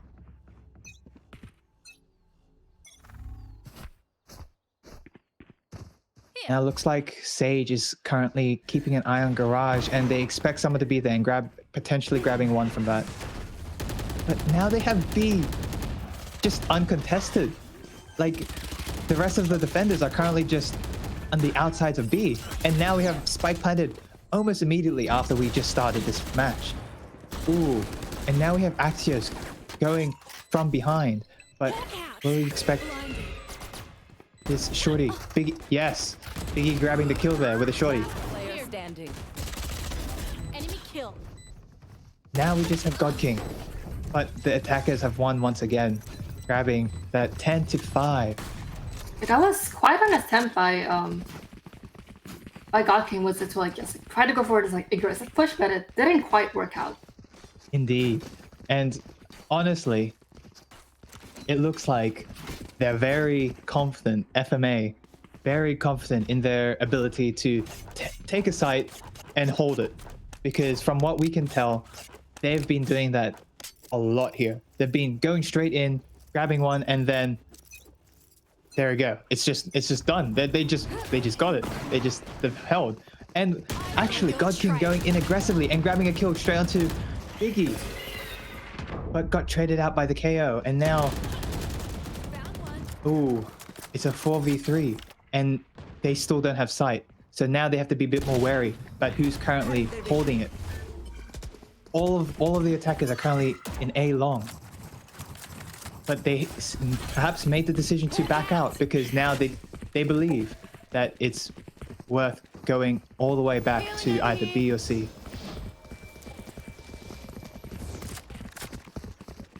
Yeah, looking like a quick rotate now, but appears to be that defenders are kind of like comparable in A right now, and I'm not sure if Sage will like anticipate this rotate towards C. It does look like Sage is going towards, but it will be too late. And just got scanned by KO, knowing that there is someone nearby and has to be wary. And now they've already planted and now are planning to take on the position so they can just sit back and relax and get some kills. And we have the Brim holding for any possible lurks. Will they see the Reyna? And most likely, Brim will get the Reyna here behind. There we go. And now it's just Kekfo and got killed by Mimao as Killjoy, bringing it to 11-5. Now this is getting out of hand, one-sided once again, as we saw before. But this time, it's a bigger difference in points. A solid 6 up for FMA. Did you expect this to happen? I feel like it's not quite one-sided. Both of these teams like have their own strengths and weaknesses, but it's the fact that like FMA has been riding on their momentum since like the half changed. That's true. But I guess one good thing to say is the fact that they were able to kind of keep it even and then also be on the advantage when they swap sides. So it's definitely a bit skewed towards FMA from here on out because now they're probably in the strength side, which is their attack. Can't use that. Traded there by Biggie. And then Axios grabbing another kill there. And look, once again, they are planting so quickly. And now they have the defenders are stuck again on retake. Yeah, it seems like there's not much that like can be done to retake this instance. You have that nanoswarm blocking you, and taking it from heaven is a bit tough as well. Indeed. Oh, whiffing those shots as Jet is not what you need at this point in the game. That's unfortunate, but now we are at 12-5 match point. If this goes through, FMA will win this semifinals, and we will end up seeing the finals after 6. But here, right now, we still have a game, 12-5, and perhaps maybe there's a curse, caster curse here, but I don't want to say it. Let's just see how this kind of goes on. That is a very wise thing to say rather than predicting something. Indeed. But looks like no one's actually defending A right now, but they heard some movement and now are taking it. But they're God King able to bring down KO while the ult was active. The attackers, the only choice is to rotate here. And they are. It looks like they're going to try to go towards C instead because they know they're all at A, so they have to grab a different site. But they made so much noise trying to get rid of that Sage wall actually that they can predict that they're going to go towards C. But it's already too late. They're already on site and they're planting. So now again, it's a retake, but it's a 3v4.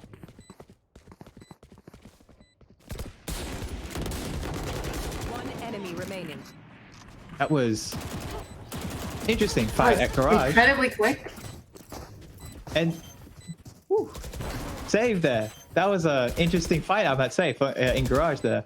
Honestly, I was kind of speechless because I was in a bit of a daze, kind of watching that. Not like sleepy or anything like that, just kind of more like confused. But now we're at 12-6. Maybe this is a turning point. Maybe it's not. We'll have to see. We still have a good amount of... oh, look at that scoreboard. 12-15 and 22-14. Good to see some plays here. And hope we haven't seen an ace yet, have we? No, we have not on the spot. This is so unfortunate, but you know, sometimes it'd be like that. Now it looks like they're going to be splitting actually between C and A. Looks like a pretty good decision though, just to play for picks initially. Very true. I think their strength here is actually getting the picks and bringing down the abilities for the team to actually retake. But that being said, the defenders actually get 2 picks onto the attackers, and now they are actually planning on C. It might have been a diversion, actually, and we can see there's only currently Brim attempting a retake because the others are still catching up to C. And we do see Arena actually going towards C long, so maybe they won't expect this, because at the moment they're all looking towards spawn. Last player standing. And Reina was able to get that, and only 1v5, and the defenders were able to grab it and are now defusing. 12-7.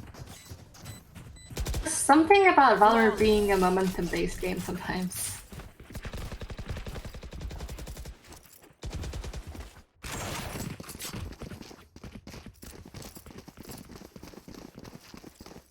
That's very true. It is very momentum-based, and honestly, I'm happy that both teams are getting their limelight, the spotlight here, because they're both amazing. They've both made it to the semifinals, and they both deserve a win here. But now we have to see which team has the better metal here and see who ends up taking it all for this semifinals. We see Rain here blocking up the Garage once again, and I believe that was a good call because they appear to be poking and prodding where they can go. Hugo grabbing a quick kill here. Up being traded out by Sky, which is very good for the, like, I guess, team battles that usually happen with these attacks currently on this half of the game. And now it's a 4v4.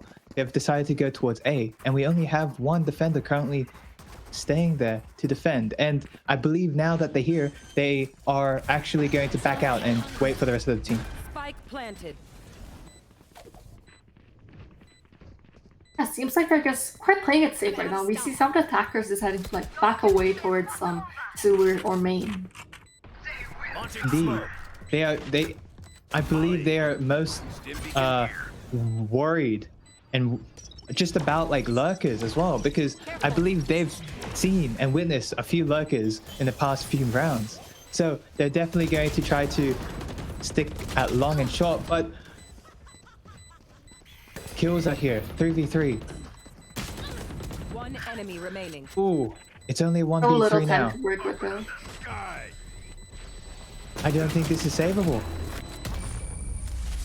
The attackers win, Attackers win. and the spike has One detonated. enemy remaining. 13-7 towards FMA, taking out Haven and these same semifinals. What a brilliant match. I was so hyped for multiculturalism, but I know that you went for, oh, look at that checker pattern kind of scoreboard right there. Holy. But no, yeah. Like I was hoping to go for multiculturalism, but you went for FMA and looks like you won that. So I swear I'm not biased. It's just like I like their name more, so I always like put my points on a team with a better name. Yeah, fair enough, that's really it.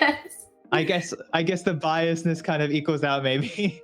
I don't know. But no, both teams did amazing work, did amazing job. We saw a great game right there, but now we know who is going on top, and that is FMA going to the finals. I believe the other semifinals was running at the same time, so perhaps we'll get some information. But at least for this match, how do you think like this match as well as the both matches went? I'm looking at the other match right now. It was fair enough. It was 12-14 for the 14. Oh, and then 13-7. Wait, no, that's FMA. I was misled. So they might be still in the second game. Yeah, I reckon they're still going on. But so the Papa Clan, the first match versus Brim Daddy. Brim Daddy won 12-14, or 14-12. And that is the first map that they did. But they still haven't come out of the second one. So we still don't have a result for you for who we're going to be fighting in the finals. But I will just reiterate that FMA has won this match that we just saw, and it was an amazing match to see. Again, like, what are your thoughts, like, of both teams on these two matches?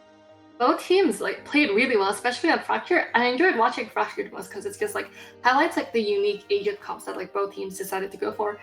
It was a bit chaotic, but I really enjoyed watching like three duelists like attempt to play it out on the map. Yeah, three duelists, a very interesting choice, but it appears to have done potential wonders. But in the end, we did see some good gameplay, especially from Biggie and Rain. And this second map here, that was an amazing, like, I don't know, it was an amazing gameplay and gunplay here coming from those two players. And honestly, I hope to see, just make sure that I get the right team.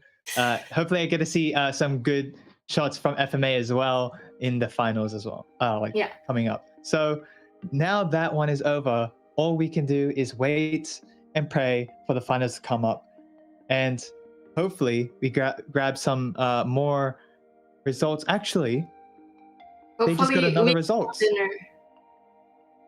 This other semifinals just had their second map results come in, like just then. Oh my god, it's 1-1 series. They're going to a decider right now for the Papa Clan versus Brim Daddy. So right now, the first map, as mentioned before, Brim Daddy won 14-12, and that gave them one up in terms of the best of three. But Papa Clan brought it back with a 13-9, and that brings it to a 1-1. They are going to the decider, and perhaps we'll see who wins that one to get to the finals. Any thoughts on? Do you have any kind of like knowledge on these teams, and do you think they're going? Do you have any kind of predictions on who may win that one? Okay, normally I predict by whoever has a better name, but I feel like Papa Clan and Brim Daddy are both very good names. So we'll leave it at that. Whoever wins just wins. Then I guess the names are a good indicator of their mentality and their kind of potential strategy that they pull off. But honestly, I just hope we're going to see a great match for the finals later at 6 p.m. I believe, if I am not mistaken. And that kind of wraps it up for the semifinals.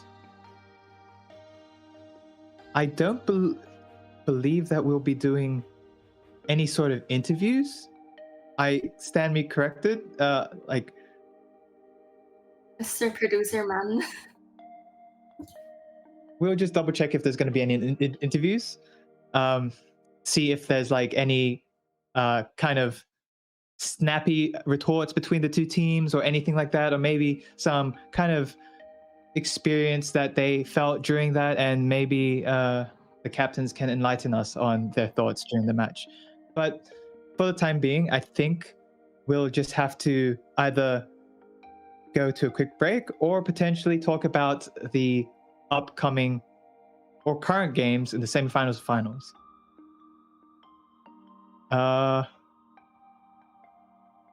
Yeah. At the moment, yeah, as we said, the semifinals, the other semifinals currently running between Brimdaddy and Papa Clan. They're 1-1 in terms of best of 3, so they still got a while to go, 45 minutes probably. I doubt we'll be able to get you coverage on that due to them being probably either about to enter in game or something like that. So we probably won't be able to get you any visuals on that. Hopefully, we'll get the results pretty soon, but that won't be for a long time. Eventually 4:30. So once again, thanks to Aoras for kind of sponsoring this event. A lot of these teams actually came into the Valorant Amateur hoping for the Discord Nitro, but were pleasantly surprised to get a nice like present, late Christmas present with Aoras mice worth a lot more than some Discord Nitros. I mean, depending on who you are, you might want a Discord Nitro, but I honestly, Aoras mice, mint. I feel like I have enough mice, so I would have liked a Nitro more. I guess. Okay, hear me out. I have 5 mice. G602, G502, G Pro Wireless, G Pro Superlight, and then a Razer. Are you one. running your own LAN center? What are you doing? Are you running a PC cafe at your house? It's depending on mood. Depending on mood. Like, okay, how heavy yes. do I want my mouse to be today? I mean, I have the Superlight right now. You could always go for like those ones where you can add weights to it, but I think that might. That feels so junky. You reckon? Yeah. Fair enough. I haven't actually tried many really lightweight mice. Like, how light is the Superlight? It's like about 58 grams, I think, or like just around 50. I'm gonna look it up. My one, I currently run the G502, but like that one is quite a decently heavy mouse because of just the. Hear me out. It weighs 63 grams, but if you remove the magnetic plate at the bottom, it becomes 60 grams. Fair enough. Well, maybe instead you should just grab like an Aoras mouse. Perhaps that will be a lot better. Better for your gaming. Aoras mouse weight. Maybe they have a really light mouse. They have a weight range from 180 to digit only. You can't say that. Okay, it sounds like we do have an interview lined up for us. So let's take a look. And who do we have the interview with right now? Hello.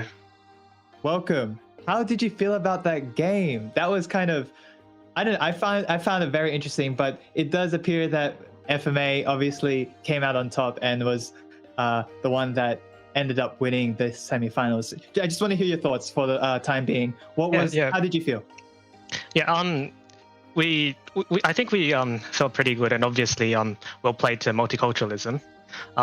We felt it was a pretty hard fought victory, especially on the second map. And even though the score might not reflect it, we were sweating in the second game. We were sweating. That's good to hear. Yeah, it was very well played from them. That it was actually something that you had to like kind of challenge yourselves with and bring the best to the table. Do you think that they were like fairly competitive against you guys? Did you guys have kind of like some trouble? Did you have to like think a lot more to see how their strategies kind of played out? That type of thing? Yeah, especially. Especially in the second game. I think I'm gonna have to shout out Rain, the Sage, as well as the Jet. We got one tap so many times. So yeah, obviously, we did have to adapt. We were going a lot there in the second game, and yeah, in the end we did try to play default. We did try to split C, but yeah. Absolutely agree. Rain did do a good job, but you guys did a better job getting out and actually winning the semifinals. And are you guys happy to hear that the prizes actually got increased from Discord Nitro to an Aorus mouse? Yeah, that was a very good surprise. Yes, it's good. And maybe you guys will have a chance now that you guys are going to the finals. And at the moment, the other side, the other team is like going to be like, they're currently 1-1, I believe. So they've actually going to a decider map. So maybe, who knows, you'll be fighting a really tough team. But Yeah. what are you guys feeling? What is your team currently like? What are their, like, I guess, outlook on what might happen with the finals, or at least your outlook? Oh, I don't know. I think it's going to be tough to say. Yeah. It's both teams look like they're pretty strong right now, but yeah, I guess I'll have confidence in my team, and hopefully we can win in the finals. That's good to hear. Any last words you want to say, I guess, to both us casters as well as the people watching on Twitch? I guess one thing. Hello, Jim. Everyone's been typing your name in chat. Hello, Jim. Hello, Jim. Anyway, thanks for coming on for the interview, and congratulations for winning the semifinals today. Thank you. Thanks for having me. I guess that wraps it up for the semifinals. Any last thoughts for you, Alex? I'm just really excited to watch the grand finals. That's about it. Yeah, no, for sure. I am very much excited as well. Hey, actually, and hopefully... one question. Yeah. What should I get for dinner? Good question, and I should actually be thinking about that as well. Yeah. Well, maybe I don't know. What are you feeling? I don't know. Like, for me, I would probably, like, my first go-to, and some people will hate this, I'd just go to Macca's, but that's because that's just so easy. If I had to give it some extra thought, I'd probably go for something a bit more, like, a bit fast, but still kind of simple, like food trucks. I really like some of the food that food trucks get. Oh, like, there's a food stand like downstairs near my place that has like $13 for like this much rice with like 2 sides. It's actually pretty so good. Yeah, I might. Maybe you get that. There you go. Looks like we've sorted out our dinner plans, and hopefully you guys sort out your dinner plans as we go to a break and waiting for the finals later tonight. So thanks for coming, and thanks Aorus for sponsoring this event.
loses shape when you look on.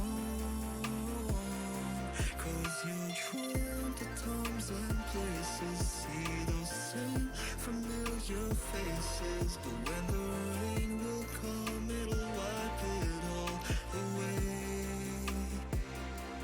So the clouds are pouring, keeps my tears from showing, and I just can't help but hide from the thunder and the sky.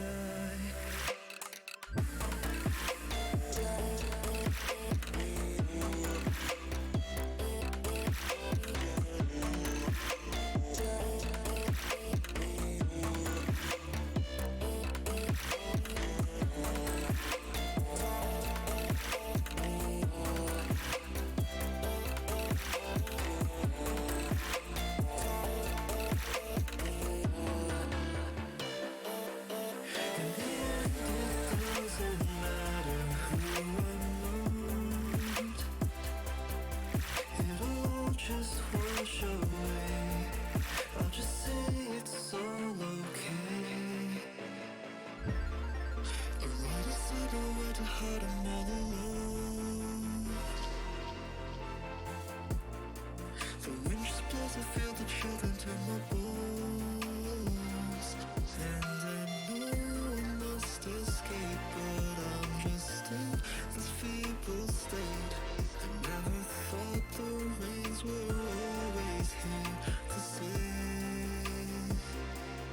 And the clouds are pouring, the storm it keeps on roaring. So I'll keep on acting kind till I find some peace of mind. In the end it doesn't matter who I'm not. It'll all just wash away. I'll just say it's all okay.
From something I was chasing, and I lost all my thoughts, and I lost who I was before.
the better. I'll see the rain and brave the weather.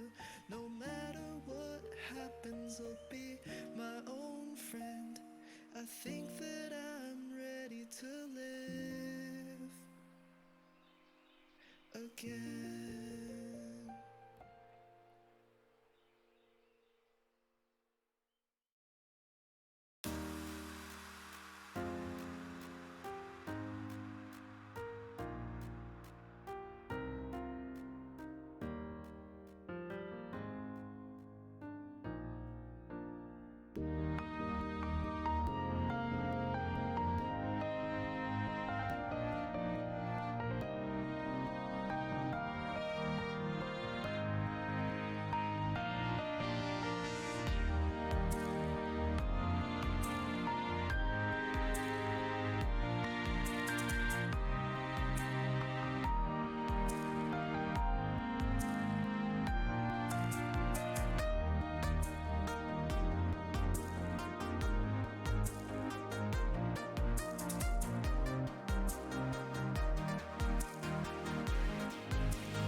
you night, day, in every way.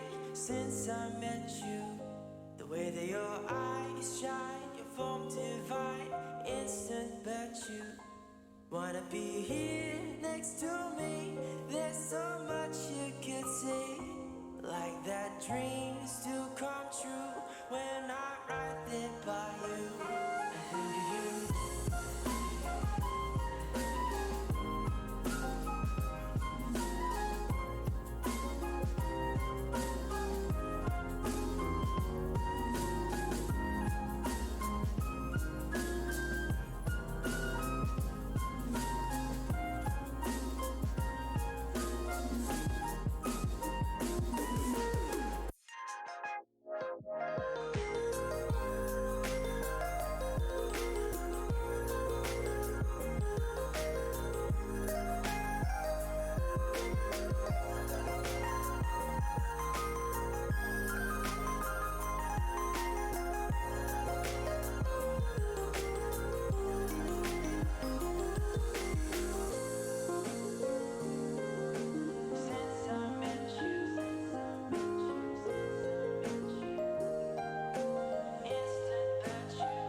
Tell away from the ledge, constantly towing the edge, tempted to plunge, trying these quiet and lungs, trying to drown out the fun.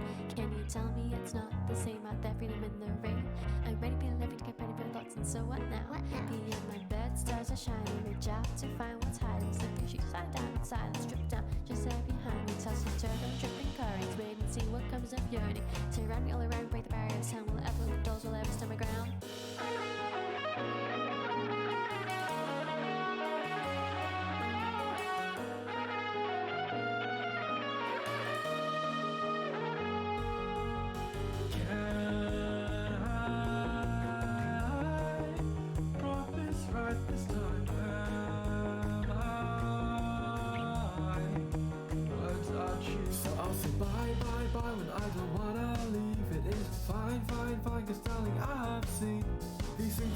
You're the same and this will never be. I'm tired of chasing you and your idea of me. It's not the words you say or the dreams you live. No stress around that, oh you're so full of shit.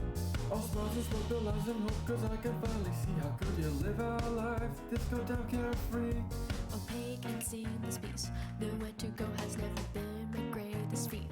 A trail of memory to bend, to break, too late. I find somehow I'm missing the place I used to hate, and now I'm getting cold feet. I'm failing my way to the ground. Will be found, bound and crowned. Will be ready to pound, still and drown. Guess you find out, but would you even know how? Visions intersect all my doubt. Two straight images, walking, scaling, telling, and also slowly fading. It's God.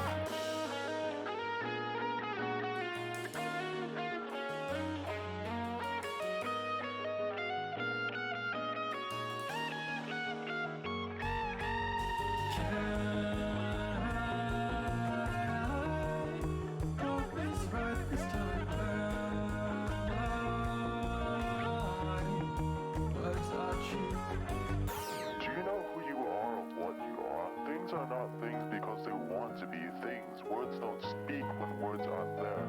Why am I when you are who you are?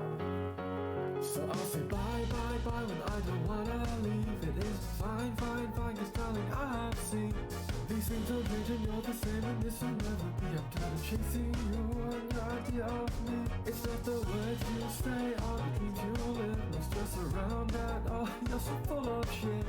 All smiles and smoke the lies and hope, cause I can finally see how good you live our life. This go down carefree. Though is it time to stop living a lie? Maybe it's all the same, will I ever know?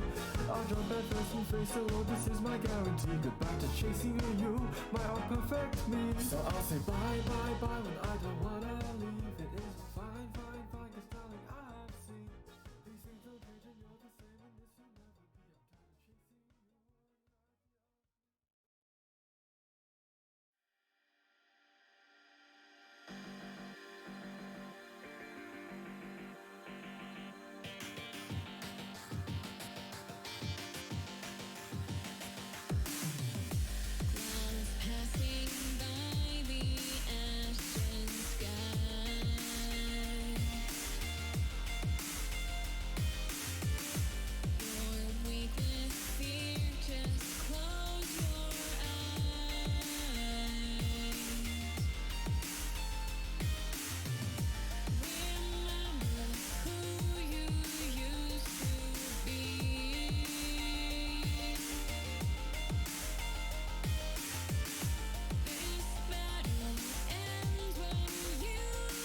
like I finally understood where everything was.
astray.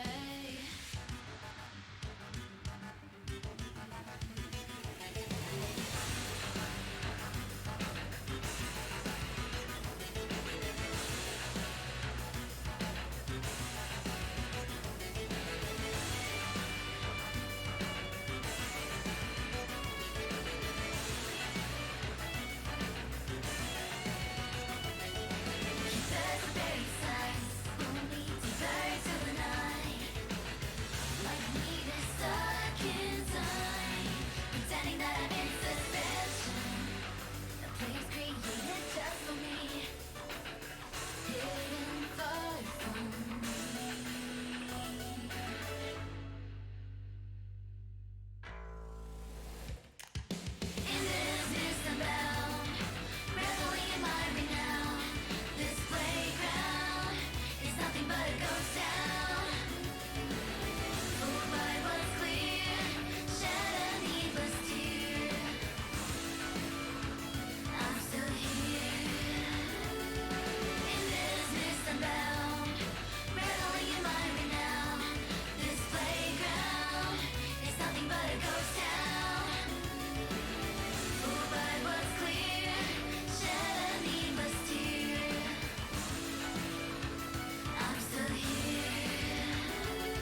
through the catacombs. And I don't know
place.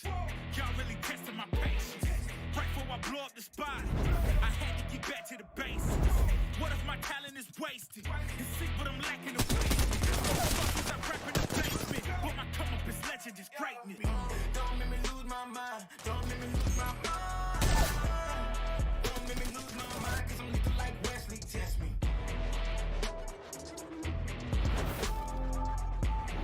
Don't make me lose my mind, cause I'm looking like Wesley. Test me.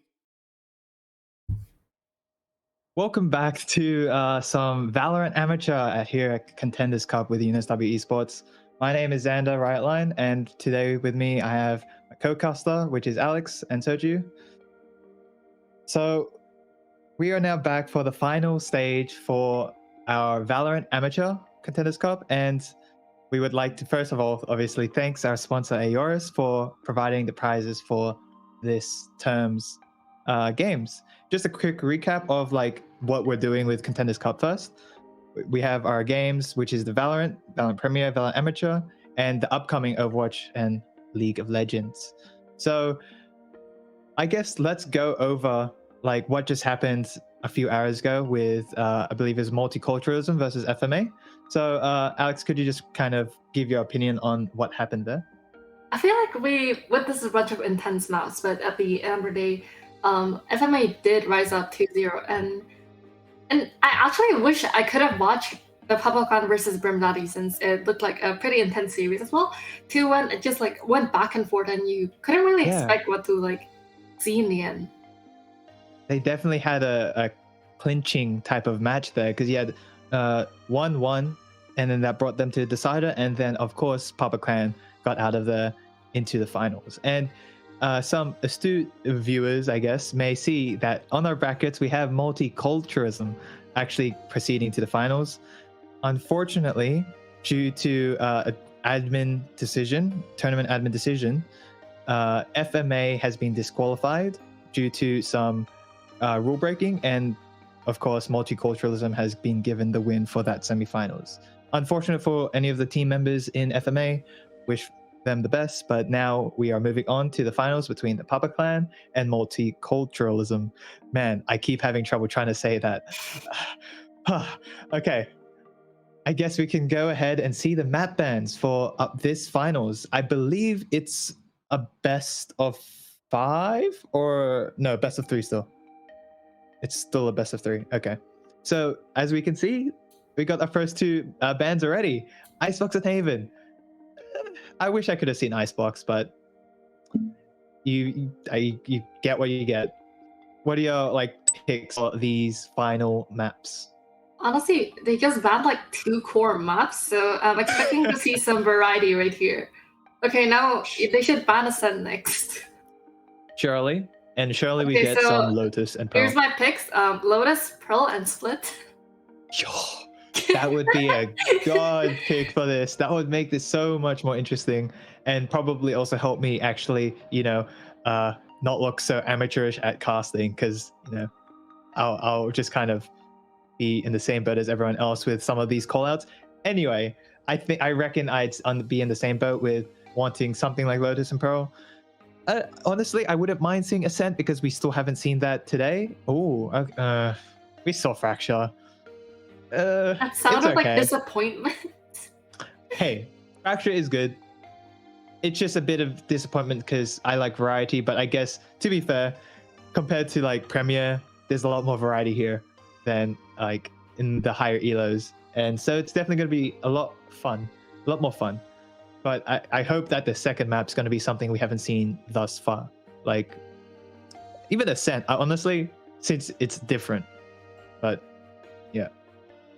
Something about, like, the Amateur League and playing Fracture, it seems. That's very true. I've definitely seen the pick rate for Fracture be a lot higher in Amateur than Premier. But I guess that might be just kind of how people feel. Let's go. Now that's what I'm talking about. Let's go. So for the second map, we'll have Lotus. And that's definitely something I'm looking forward to. Maybe we'll see a good decider. We'll see.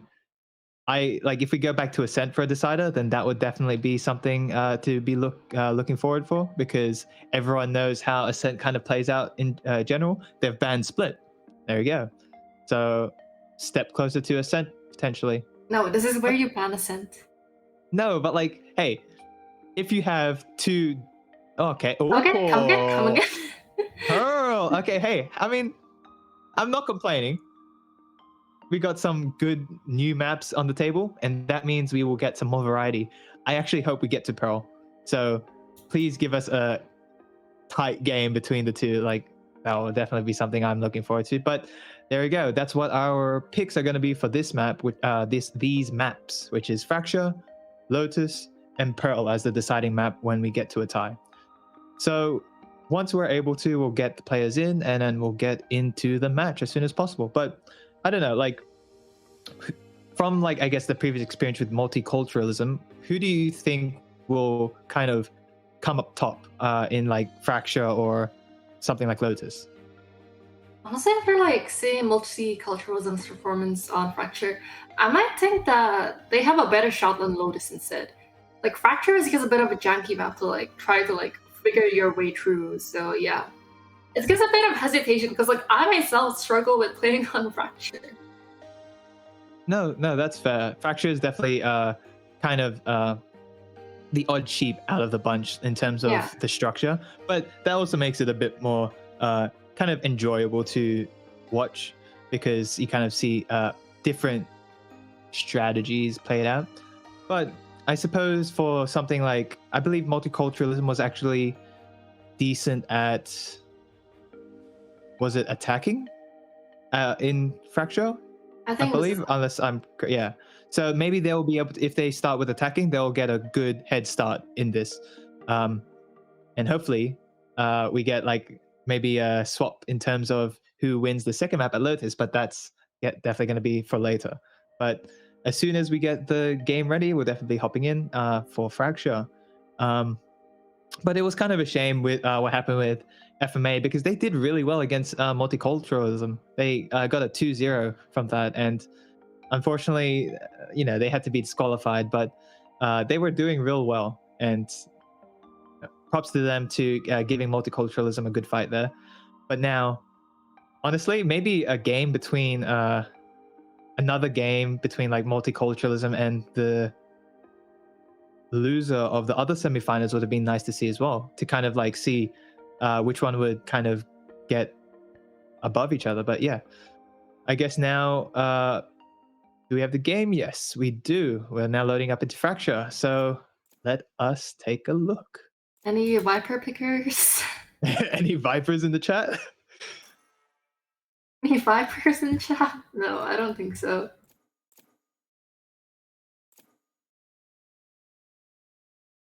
Let's see. Okay, we got a Reyna insta-pick and Jet insta-pick on the attacking side. So it's definitely something I kind of expected for something like Fracture. It's definitely a lot of corners, a lot of places to kind of utilize something like Jet with the dashing into the smokes, as well as Reyna with some of the blinds. The Sage pick. I don't know. Like, what's your opinion on, again, Sage? Is that Rain, I believe? Choosing Sage once again. Sage, this is Rain, so I'm allowed to pass, but normally for Fracture, I would opt for a different Sentinel.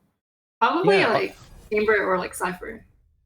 And honestly, like, actually, Rain did real well last match. Like, whew, that's what you call a battle Sage right there. That ain't no support. That's an attack. That's a full-on attack from a Sage player right there. But now we get to see how they stand up to Papa Clan in Fracture.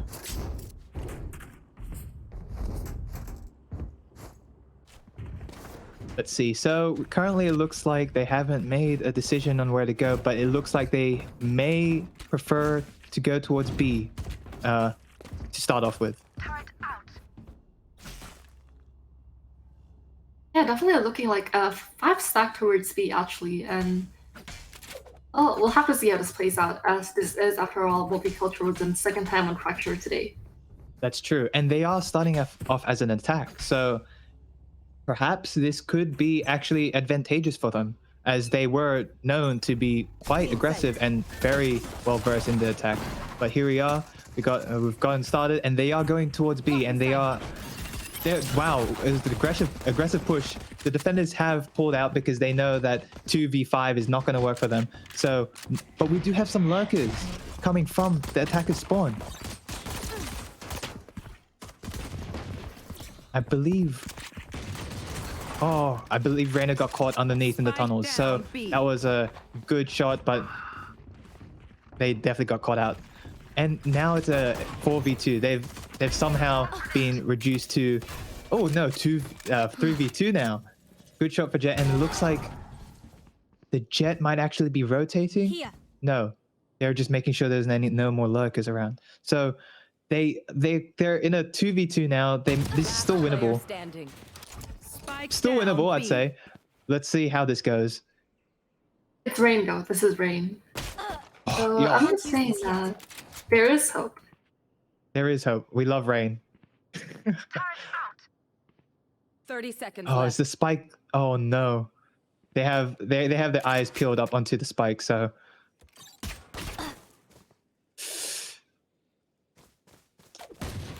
15 HP, and definitely gonna go for a rotate. That's actually a good call, but no, there's no time though. So it's either they go in and risk it all or nothing. And considering this is the pistol round, now there you go.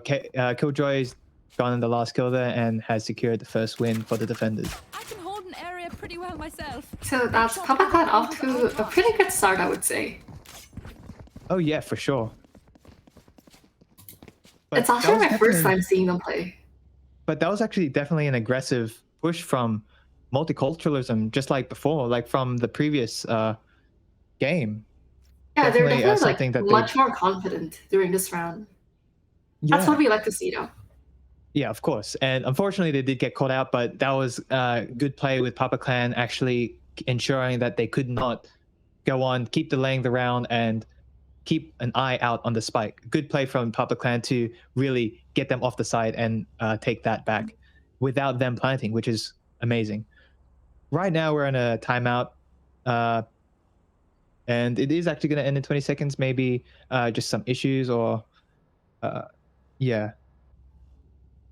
Oh, yeah. Apparently, we might have had a player AFK, so not trolling, probably just some tech issues. So hopefully we can get back straight away.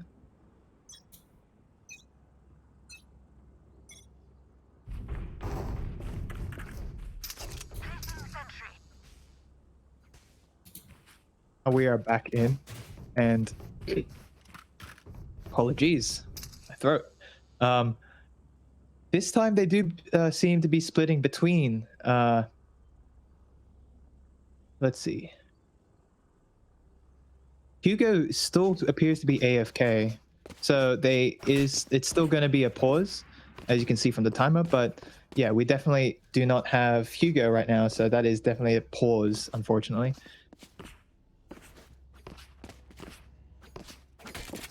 We will get back as soon as possible, but for the time being,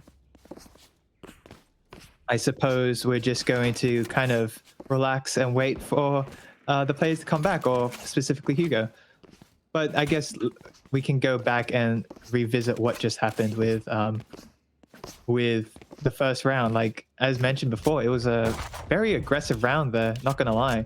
And I don't know, like, do you think that was the right call for the first round with multiculturalism? I reckon it was pretty alright. It was a 1v2 situation at the end, and I firmly believe that like Rain could have won that if they weren't so like focused on the spike itself. Yeah, for sure. And now we are actually going back into this game with the second round here, and once again they are split between the two sides of the map. And it does look like we have Killjoy and Reyna actually pushing in to the attacker spawn, while Rain is still holding there with KO. Ooh, swing with the Reyna blind, and oh, you're getting pincered at spawn. That's not what you want to see. But that was a brilliant tactic there employed by them. But Axio's actually planting on side A. Everyone else in the defenders are on the other side of the map. And we have a lurker on the side of the attackers. but can Axios delay long enough? That might have been a misstep because now Reyna has to take the long route. God King has to take the long route to get in and gets punished for being so far away. Good play from the side of Papa Clan for really kind of splitting them up and making sure that they aren't going to get back together and defend the spike. I'm kind of like about that. Might have been a wrong call. Like to like plant solo in like the second round is a bit risky. It is definitely risky, but it's definitely a strategy you can always employ if you feel confident that you can kind of pull it off. But unfortunately, I suppose Papa Clan had a different intention with that. They just won. They just got it. Perhaps they knew that potentially they would split up in the second round. Ooh. Reyna has killed God King and also took down Hugo. And took down Axios at the same time. 3 kills just in one place, but is down 9 HP. Wasn't able to heal up all the way. And now Rain has caught her off guard. But Sticky Bicky actually was able to get a kill back, and now it's just Rain on site B. That is not the...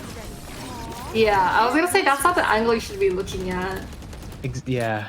Unfortunately, there was a small gap, and Sticky Bicky, I believe, was the one that utilized that gap to take on the Sage. But there was, for a 1v3, it was a good try. Honestly, probably could have gotten that because Rain is not gonna lie, pretty good with some of those shots, but potentially an uphill task with a 3v1. But now we're heading into another match with the attackers actually going towards B on both sides. Yeah, Balmy is like immediately pushing and going for it. Yeah, still very aggressive. This defense is actually very aggressive. Not expecting Balmy to be on the left side. That was work out for him though. Very true. Now it's a 5v3 with a retake having to happen. Oh, Agent Potato getting one, but was traded instantly by Kekfo. Last player standing. Oh, that's turret? The turret took down the last few bits of HP from... Oh my god. Yeah, that's so unfortunate. And they get the defuse here. Oh, yeah. Good attempt. But unfortunately, that was all for naught, especially with the turret kind of getting that little bit of HP. But very fun to watch with that one. That was an interesting match to see. And we still see that, oh, look at that. Balami with a 7-2 KDA. That is a very good showing. And a 6-0 with Sticky Bicky. So potentially they're the ones to kind of look out for this couple of maps. Anyway, they are now doing a 5-stack onto B this time. And it appears that the defenders are currently skewed towards A. So let's see. And we got a Reyna also lurking on that side where Brim is. And Reyna actually got the kill onto Brim.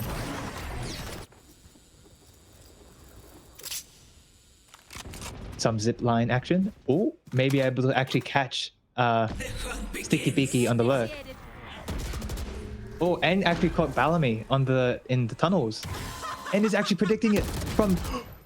Oh, this is actually a very good game of chess right here with the predictions coming in. But oh my gosh, got kind of CC'd there with the stun. And unfortunately was unable to bank on the kill there. And unfortunately, the attacker... Oh, actually, yeah, no, the attackers were able to do it, but with just only 2 remaining. But that was such a... I'm kind of... Yeah, I actually was caught up surprised by the stun there, because that's kind of out of position for a stun to be. But yeah, it was called by Jet most likely. I thought like push towards like was it B main where like KO and Sage would have like caught both of them off guard, but like they killed them just in time. Yeah. And now I guess, hey, now it's a 4-1. Maybe hopefully they cash in on this momentum. But once again, they have the same sort of positioning with 4 going into B and a lurk at the other side of the map at A with Reyna. Maybe catching up the Brim again. But now we have the Molly from Killjoy kind of blocking the way for the time being. And Bellamy trying to keep them off of sight. But now multiculturalism does push in and take over site A. Site B, sorry. Oh, Bellamy with 2 kills there on Rain, Actives, Ekfo, and Hugo. Now this is the moment where you want to potentially get an ace here. God King coming from spawn. Looks like he's very just looking for the A's, looking for that. Yes, the team is both letting and allowing, but unfortunately does not get the ace, and God King actually gets 2 of them, not allowing for a flawless victory for that round. A good delay for God King. Unfortunately, was unable to get them off of the spike. But now we have the opportunity to see maybe Bellamy is going to get some revenge and diff this other Reyna for denying the ace. Who knows? Yeah, I feel like both Reyna, so they've been making some pretty good value out of their respective ults so far. Indeed. Get out of my way. And now we have a 5 ults currently ready on both either team. We got the jet knives coming in on Axios. Oh, unfortunately unable to cash in on that and is actually killed by Agent Potato. Now potentially we might see another couple ults, potentially from the attackers, potentially from the defenders here. But right now the attackers do not have hold of sight. And they are going to get surrounded very quickly. Reyna's lurking behind, and we have Agent Potato still inside. Gets the kill through the boxes, but also gets traded out by God King. Bellamy on a lurk though. No one's catching him right now. He'll be able to get away with that. Does he know that? Yes, Bellamy, lurking on the behind, didn't notice and got that collat headshot there. Now we are brought to 6-1. Bellamy, absolutely insane right here. Not going to lie. And looks like, hey, BMod in Twitch chat, good old BMod from yesterday's matches, agrees. Bellamy is insane.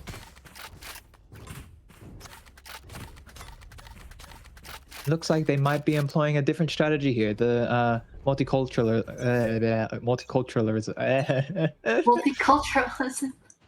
I can't say it. You want to say multi instead? I keep trying to say like multi-class type of something like that. Multiculturalism. Yeah, it's for me it's a tongue twister, but oh well.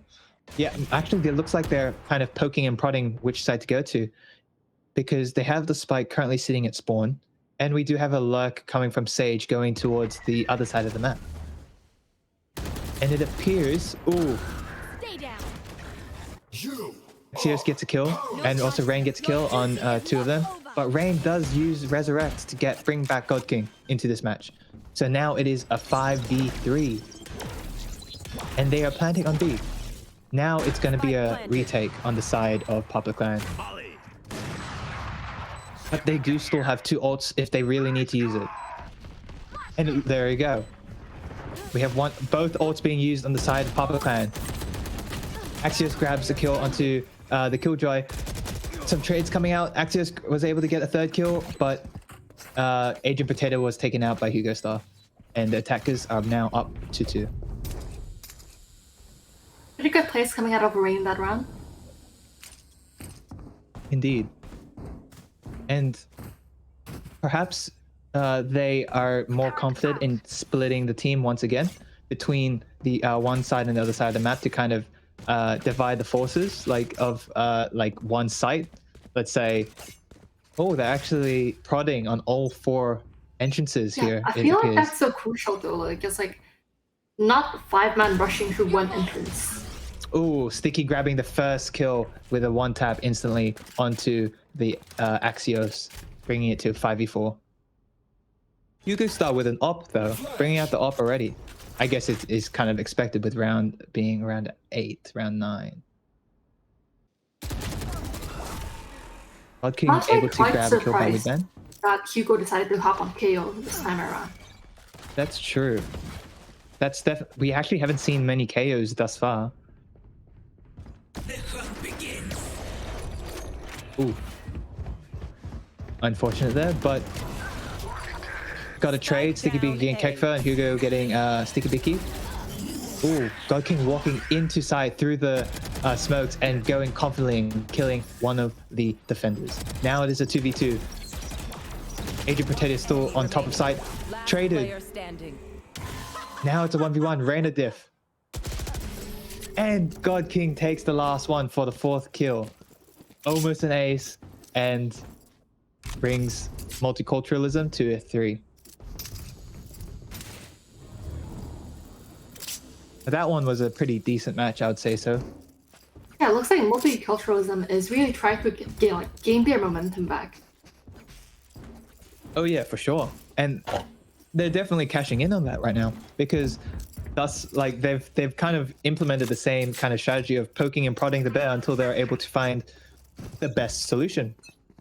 And it appears here they're actually going to go for a split into actually no, 4 on one side and 1 on the other. Kekfo going by himself to ensure that no one comes through to a spawn. And yes, he was able to, Kekfo able to get 2. Sticky Bicky and Agent Potato. And now they're entering into site. Now the defenders have to do a retake. Rising Duck here currently at spawn waiting for the plant. Using all of the abilities to make sure that they aren't able to get in. But why haven't they planted? Bellamy on the flank though, we've seen him do these things before and he did manage to get a kill that time, but I'm not sure what... Saw it. Yeah, Rain unfortunately gets taken out. Bellamy did see, but was able to get a trade. Now it is a 4v1. And was able to get Kekfo through a hole. God King expecting to come from the spawn, but no, wait, nope. Looking down through that hole. Definitely delaying it as long as possible, and Hugo is able to get the last kill there. I feel like that was just a tricky position for like Rising just to clutch because like there was no information that they could have gotten out of their own util. Correct. And we do see a timeout actually starting for the side of the defenders. We haven't seen too many timeouts actually being employed in amateur, but it appears that they may be using it to kind of like either rethink or give some time for just to refresh themselves. They might be thinking, why are we losing the last 3 matches? What can we do to improve? And that is a good sign. But technical issue? Maybe. Potentially. But now we're on a 6-4. So it is definitely good to see it to kind of equalize and multiculturalism kind of gaining their step back into the game. So hopefully we get to see more trades coming in and also see how far into the match we can go. Maybe some overtime would be pretty cool. Unless you're not a fan of overtime. I doubt that this will go into overtime. I really doubt that. Yeah, potentially not. Okay, but that would definitely be something fun. Put it out there. The last time I cast it in overtime, it was 17-15, and my voice was so dead after. I mean, I reckon that would be expected. Not gonna lie. Yeah.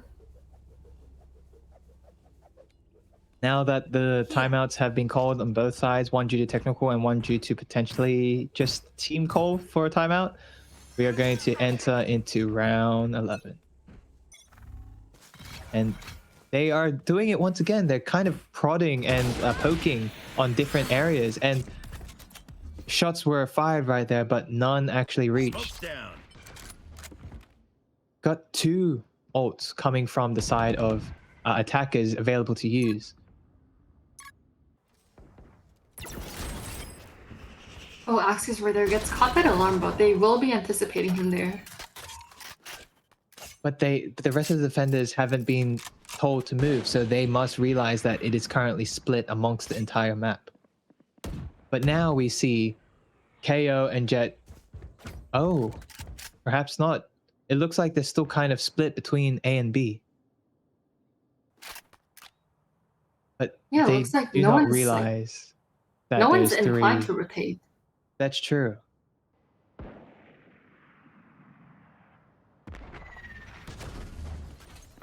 And now that they see the smokes, they are going to start rotating. And Hugo gets the first shot onto Agent Potato and gets the kill.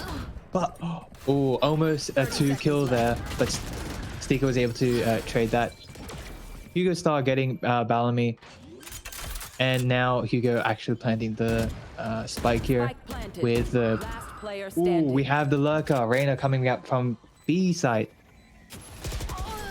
A And classic Godking's Reyna able to finish it up. That's true, but if it wins games, there's nothing wrong with it. If it works, it works. If it works, it works. Any Reyna mains out there? Oh my god, no. I feel like being a Reyna main is sort of a red flag. Please don't be a Reyna one trick. Yeah, that's what I'm saying. And now this is the last round before the swap.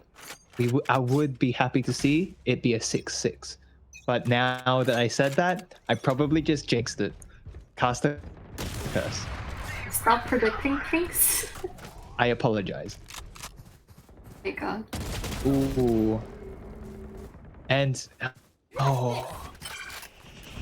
Reyna kill onto KO there, but now the jet knives come out from the side of the attackers. Good call, especially since it's a swap. But now, on the other side, the defenders also have enough ults to kind of carry this game for them if they need it. They have 4 ultimates at their disposal. Jet knives, Killjoy ult, and also the Reyna ult's actually already activated now. On attacker side, they do have the Grim one. God King was able to get the Killjoy kill and make it even more even with a 4v4, but also able to get Bellamy, who was behind in attacker spawn. Now this is going to be a retake onto B, 3v4. You hear the sound of a Empress being unleashed though, so I hope that God King manages to like get a lot of value out of this ult, maybe even like a 3k.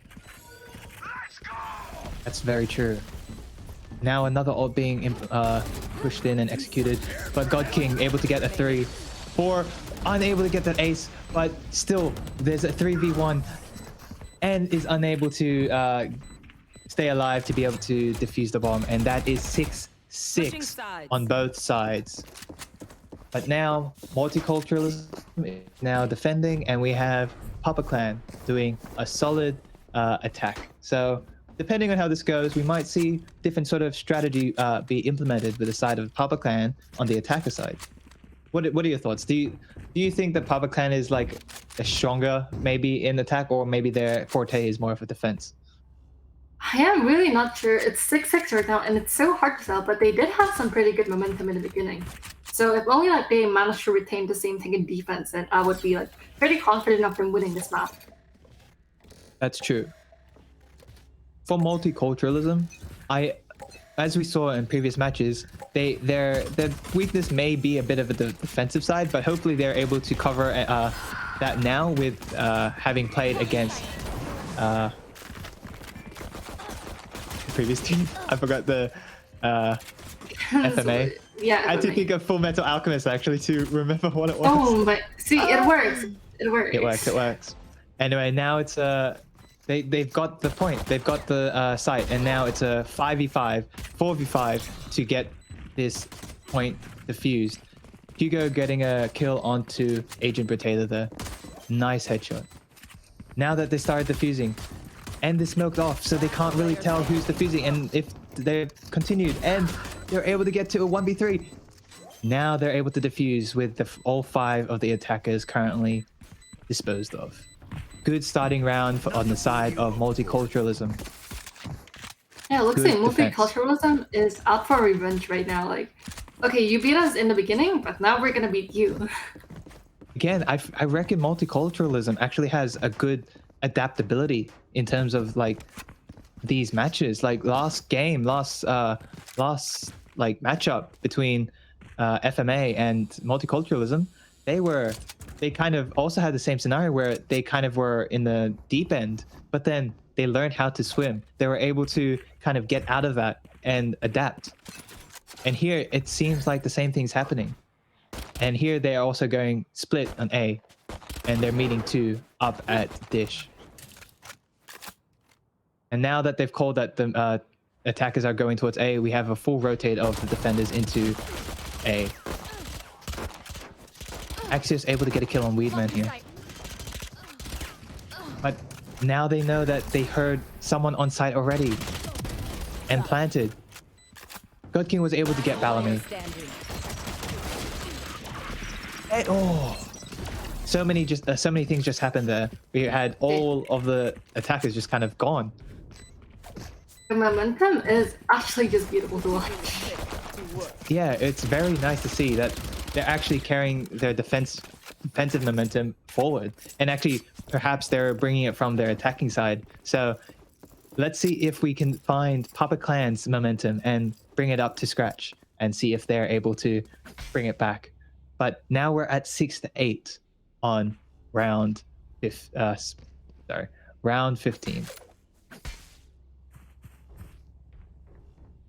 So wait, not looking too bad. I feel like it's just looking too close right now. Like you can't really tell like where the wind will lean towards.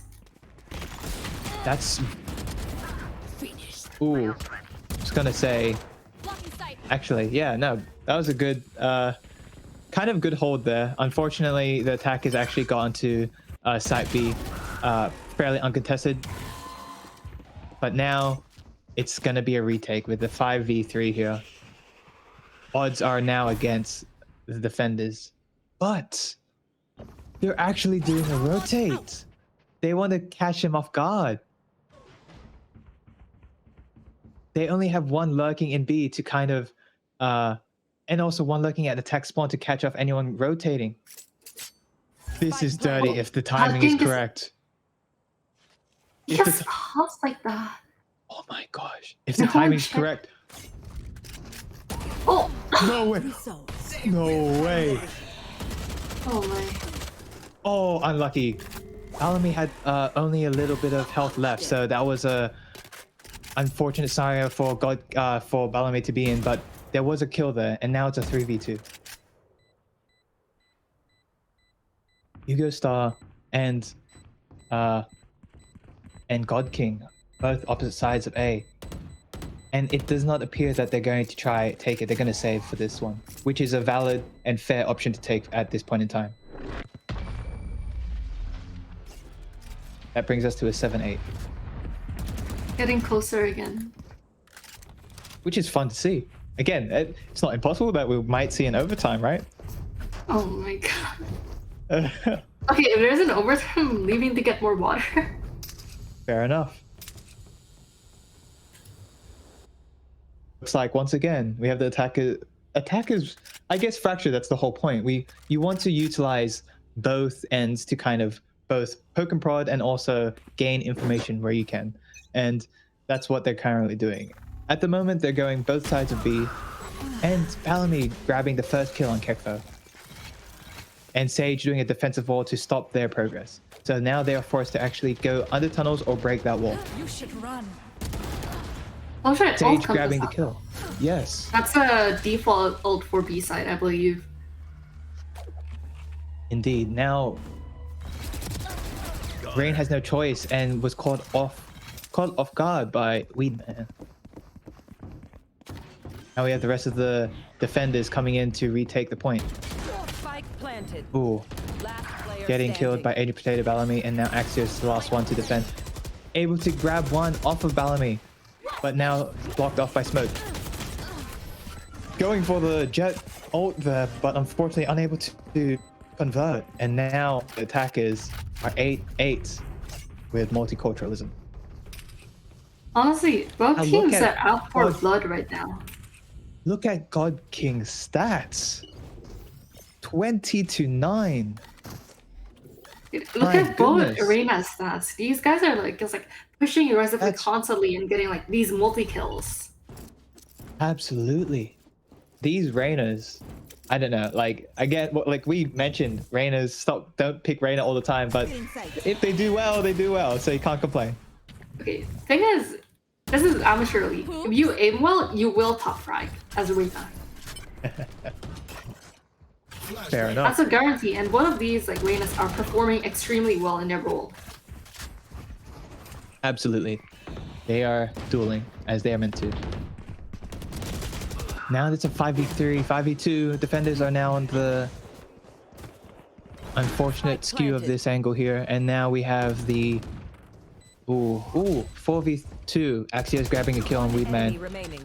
But unfortunately, Agent Potato was able to get one on God King. And now it's only up to Axios to try to take this, but was shot on both sides of B. Attack is grabbing the lead here. Papa Clan 9-8. But yeah, look, both Reynas top fragging here. Not bad, not bad. We love to see it. Hotkin is doing the most for his team right now, though. Honestly, I reckon right now, Reyna, like, No charges left. who's the better Reyna? Really, that's what the entire match is about. Yeah. That is kind of sad, actually. I hope it does not turn out that way. Of course, it's still team strategy still matters quite a lot here. A single Reyna can't defeat a whole team if you're being surrounded. So we still have some team play happening and some good smokes blocking off the defender's way in. But might get caught off guard here, but no, they both don't swing at the same time. Spike planted. The Brim able to get the other Brim on spawn, and now we have God King taking the Jet out and getting another one on Bellamy. 2v3. Spike is actually planted for long, and it was Sage walled off. Will they get the diffuse in time? But the Brim ult comes out once more. Brim ult to push him out of long. And because of the Sage roll, there's only one position they can go for. And that actually killed them. That goes one for defenders. That was an amazing way to kind of push them out of that area of long. Putting a Sage roll and using Brim ult. Brilliant. That actually left me quite speechless. Yeah, that was actually an interesting technique because, of course, that was the only place someone on the attack side would be positioned for long. So that was a brilliant way to smoke them out and get them to be in the only place you could shoot them, which was through the Sage wall, which was the opening. Now we are tied once again on round 19. And they really like Site B, I think, but at least going for the first go. And they do get that read, and the defenders are now starting to rotate off.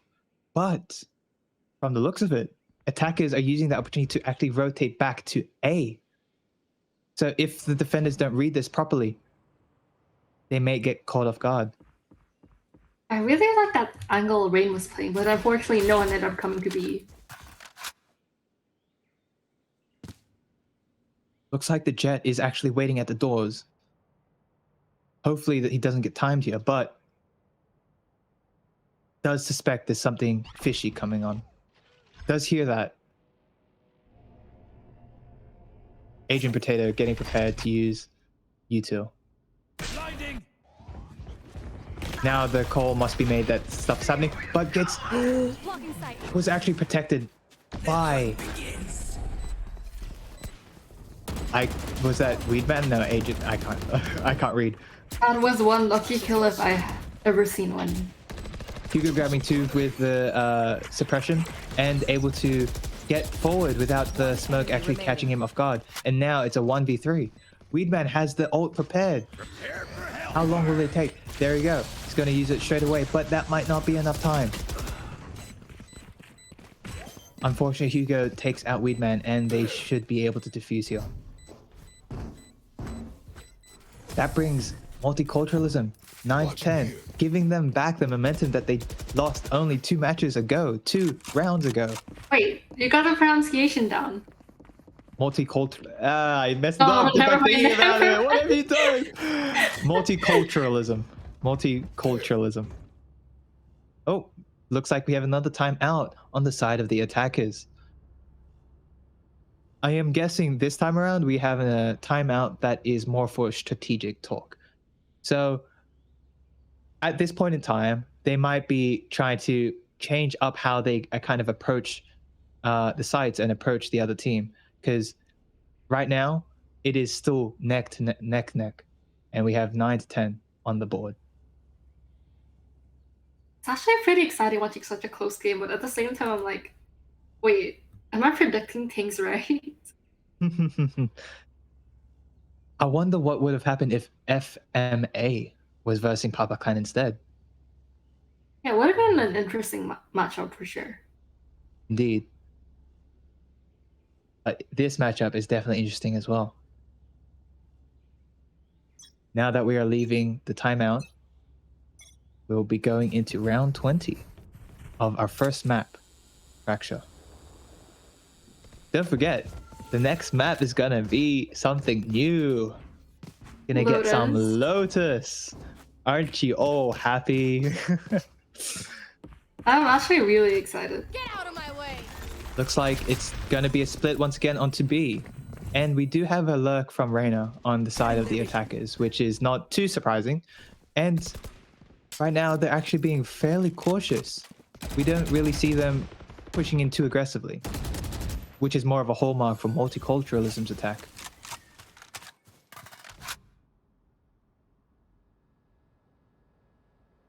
We do see Arena trying to kind of scope out A,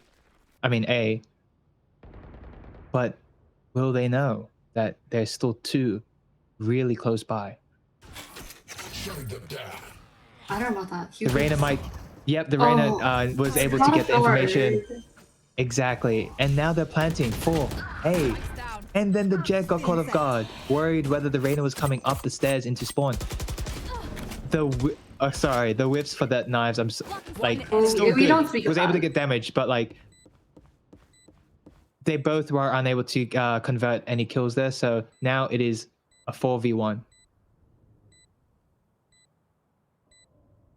Will Kekfo be able to clutch this up and go to 4? Oh, the timing was not there. Now, with 10 HP, the Jet... Ooh. A shorty kill might get it done, but... Unfortunately got caught by Bellamy. And now that gives Bellamy the 4th kill of that round. Once again... Bellamy is almost a 30 bomb right there. Even. This is very even, and yeah, got a KDA of 30, basically 30-15. And almost with same as God King, these Reynas very much doing the job as duelists. If I ever queue and see a guy named Bellamy, I'm dodging. And I'm too scared. You hear that, Bellamy? You hear that? His aim is good. Like, this is the type of player I'd be like too scared to like peek at 2 a.m.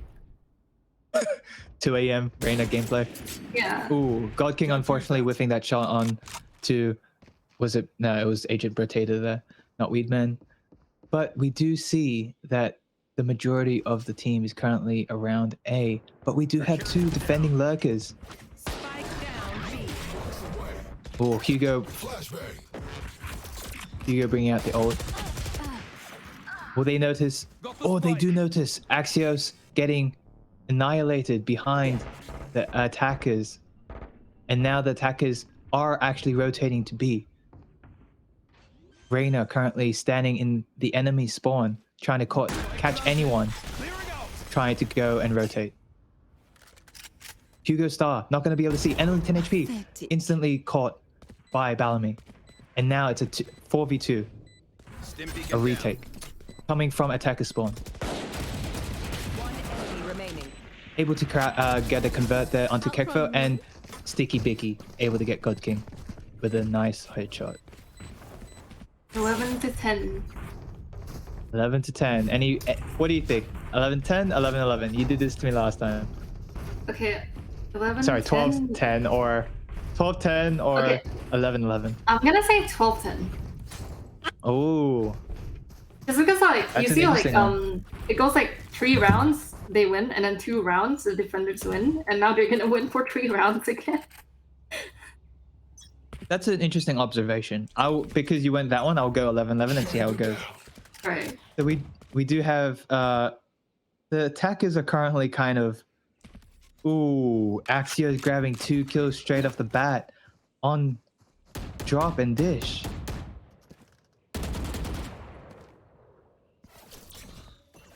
Now Bellamy and the rest of the attackers wanting to go to B, but now also got one less because Hugo grabbed Reyna. Now it's just a Killjoy and Agent Potato, actually, yeah. How are they I going to would manage not this? peek out of that smoke. And it looks like they are not trying to either. Although Agent Potato is testing the waters here, but very wary. Smoke definitely delaying this to go any further. But the rest of the defenders currently just sticking to their positions, knowing they could rotate. And Kekfo continuing to block off their entrance into site. Last player standing. Unfortunately, Hugo was able to catch Rising Star and also got a third one onto Agent Potato. Flawless victory for that round. And 11-11. Would you look at that? I see. So, Rydline's predictions are 50-50. Did I lose the other one? Yeah, you did. I'm pretty sure. There we go. 50-50. There. I hope chat is also doing predictions. I don't think we had predictions for this map. Oh no. That's unfortunate. Someone ping the mods. Mods, give us Gamba. Gambling addiction starts at a Twitch chat. Right now, they do seem to be very wary of trying to enter into any of the sites, and they are doing once again a prod and poke kind of tactic here. Bellamy going in, not realizing Jet was actually over there on the stairs. Now the defenders are filling up this site, making sure that they cannot enter. Bellamy using the smoke to go under. Weedman grabbing a kill onto Axios. But it is now under the... Ooh, Killjoy actually planning onto B, because now it is a free site. But we still know Bellamy and some of the rest of the attackers are still on A. But now it is a retake. You should run. Will the Reyna know? Behind is also a few attackers. One enemy That is one tough retake though. Now it's a 4v1. And unfortunately, KO was unable to do it, but Agent Potato was able to catch him off guard. And now it's a 12-11 match point. Match point? Match point? Match You know what? point? This is where I stop making bets.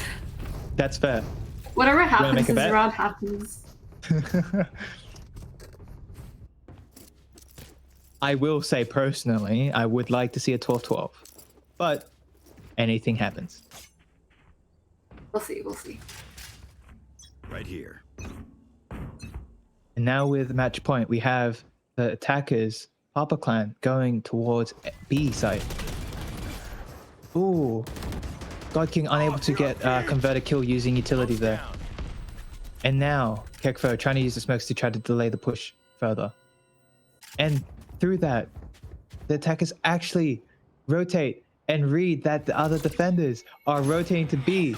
And now there is no one on A. Only Reyna looking for some picks here to distract. And able to grab one, convert off of Rain. A 5v3. On one onto Hugo, Axios able to get Bellamy back though, traded. But now they've only just planted a 4v2. And Brim is also really low.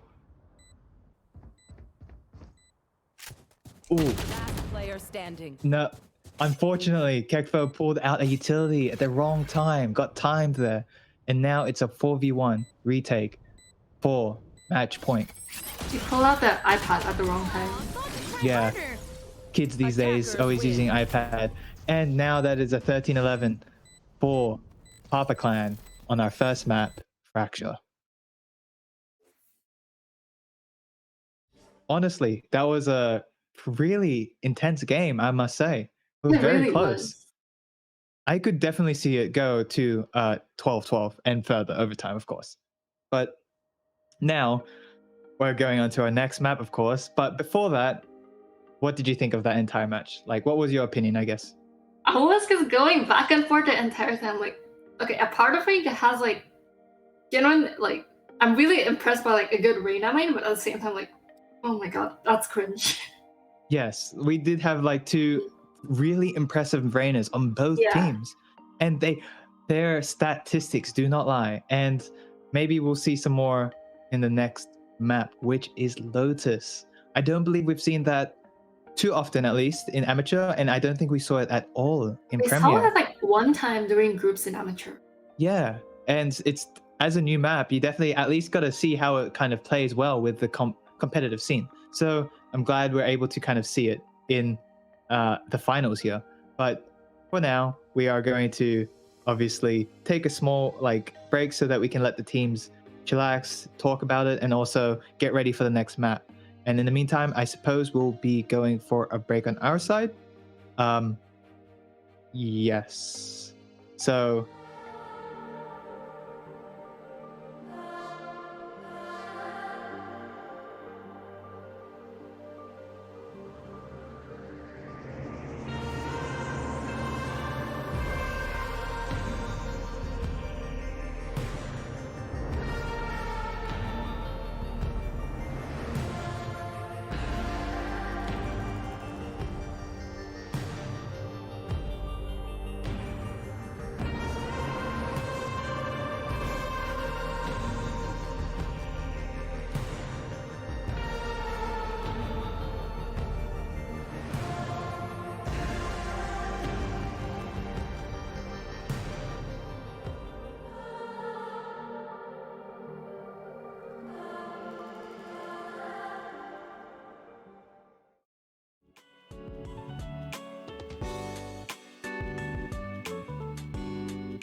I don't know. Welcome back. We are now hoping to get into the second map, which was Lotus. And honestly, I'm kind of excited because a new map, something we don't really see too often, especially in some of these competitive tournaments. And just kind of to recap what was happening from the previous map, and it was definitely a clincher right there for that one. But we had a 13-11, and like, what are your thoughts on that, Alex? It was very, very tight game. I was really hoping for it to be 13-11 because like overtime is kind of, I don't know. I feel like overtime goes back and forth way too much. I've seen really long overtimes like 21-19, and I do not want a repeat of that. Well, I suppose once you get into overtime, you kind of expect that both teams are equally matched in many respects, and they're able to kind of keep it going between them back and forth. But in this case, just like the last game that Papa Clan had, it went to 13-11, very close, but was able to just clinch that small last round out, and able to win that map. And like, honestly, once again, we had two amazing Reinas on both teams, and man, you would that, as you said, you really, I'm not another fan of Reinas, but like, I mean, if you have Reinas and they do what they do, that's job well done. I don't like the smurfing Reina when they're on the enemy team, but when they're on my team, that's a different case. Of course. Of course, if your own team is doing well, you've obviously got to be happy about that. But excuse me, you'd obviously want to see a decently like equal fight. So it was fun to see the fact that both Reinas were doing so well, and that definitely contributed to the match in having it be equal between both teams. And I wonder if Lotus will be similar. So now we're going to be heading in to our next map of the night for the finals. Lotus. All right, so Reina on one team, Reina on the other team. Sure, Jet, right? actually. A Jet insta-pick from the attackers. Not too far-fetched, one of the kind of surefire ones, but we do see Reina being hovered over on the defender side. But we do get a Chamber and a Cypher. Not bad picks for this map. I really like that team comp though. Breach is probably like my favorite initiator for Lotus. That's very interesting. So far, with the amount of Lotus I've played, haven't seen too much Breach gameplay, but I am definitely hoping to see some here today. I'm just assuming that it's because like Breach is a tough agent to play and coordinate with, especially like if you're playing around with a bunch of strangers. Yes, of course. And hold on a second. Look at this. So it's, yeah, we got Bellamy on Reina and Hugo Star on Reina this time around. I believe it was it Hugo Star before, or was it? It was Hugo Star initially, and then wasn't he it? switched to KO on Ratchet, and now he's on Reina again. Okay, this is going to be interesting to see. And we do have Brim on the side of the attackers, and potentially a Phoenix on the side of attackers. Okay, very interesting. that definitely makes a triple duelists. Well, for the that's an attackers. interesting team comp. Yes. Once again, we find some interesting team comps happening with our friends over at Multiculturalism.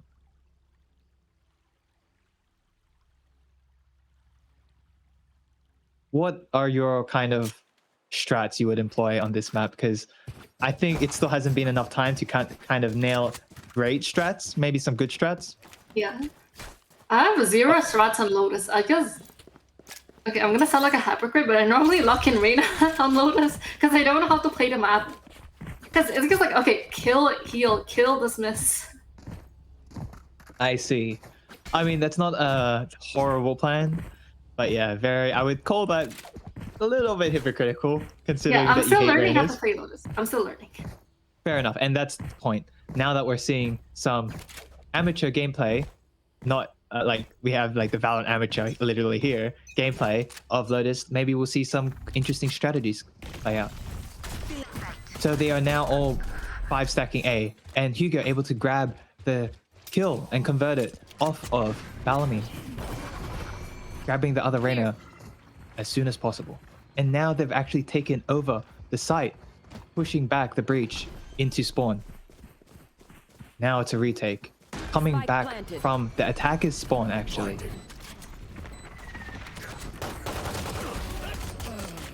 Last player 2 kills standing. from Axios and 1 kill from Rain. The last one is now being driven out of sight. They're actually chasing him down. The audacity. Oh, I believe he was trying to go for the knife there.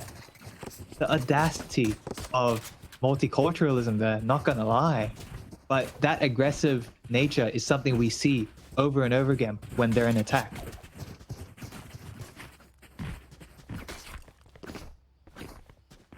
And it looks like they might be going ahead and trying another A 5 stack or potentially an A push at least.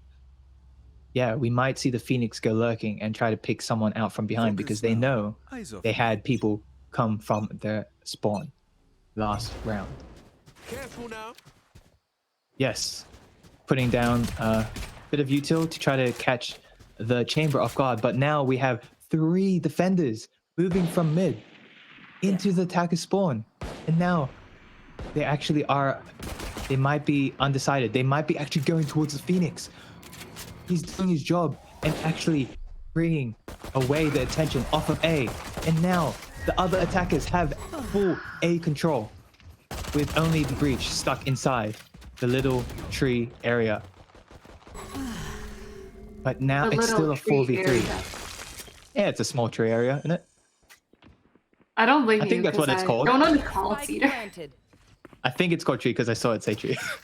I guess me like pinging on the map whenever I see someone. Is it right? If the timing's right. Ooh. One enemy remaining. Oh my gosh, God King getting 3 kills just out right. And now we just have Sticky Picky up on top, and Breach detects him really quickly and takes him out. What a great round. The attack is getting a nice 2-0 over Papa Clan.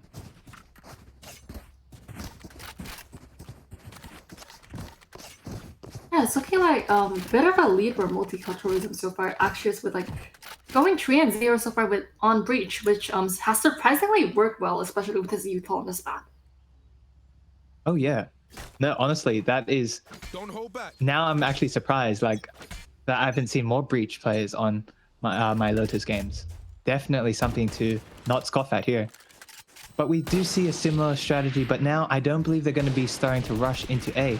And it looks like the defenders are trying to anticipate them to rush A, but really, they're actually going to start pushing it to C and B with actually the Brim doing a leak? A lurk? A leak? Please don't leak on stream. Don't do it. A leak? Ain't no way. Don't leak on stream. But now, the attackers do have C site and are defending it. Rain getting picked out by the chamber on C hole. Cutting their vision.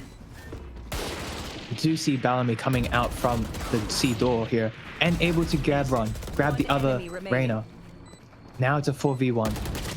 Kekfo taking out Reyna, but being traded out by the Breach. And that is a 1-2 for round 3.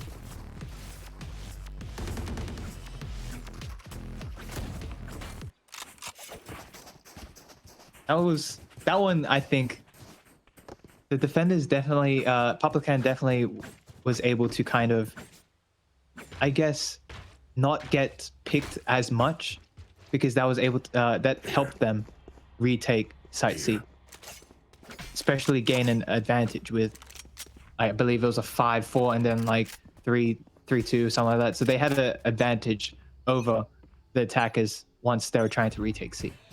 Yeah, definitely. They played that out quite well last round, earning them their first point of the board. Indeed. And Kekfo grabbing the first kill onto Sticky Pig right at B to C doors. Ooh, Rain being grabbed by Cypher's trap and being killed right at B. And now it looks like Player standing.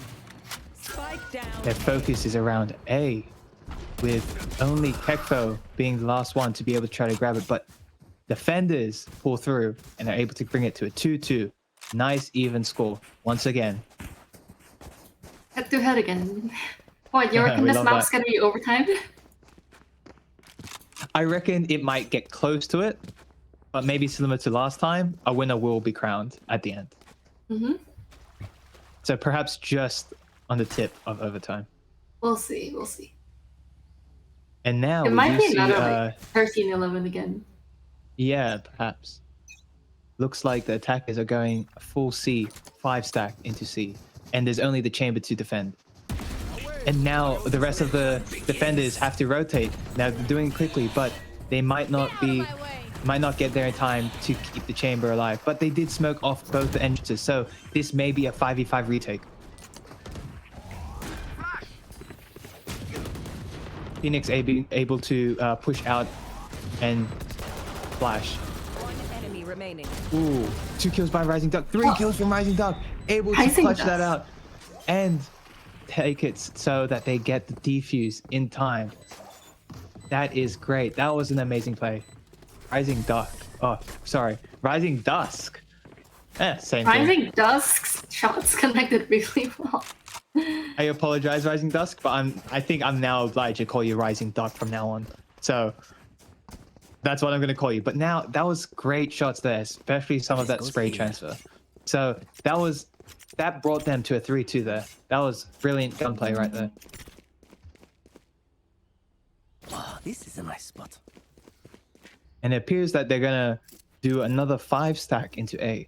See if that will catch them off guard and if there is no one there. But the defenders appear to be evenly spread out amongst the entire map so far. Ooh, double swing, but the Reyna was able to get out of there quickly. But Phoenix, balls of steel going in with the ult and able to grab One enemy the Reyna. remaining. Rain just going for it immediately, and now it's a 1v4. Exactly. Oh my goodness. Able to grab Rising Duck off guard and able to catch the kill. Now it's a 3v1. Oh, that smoke Defenders. actually benefited him. That's very true. But Reyna does not have Spike. And they did give out their location as well, so it's just a matter of waiting right now.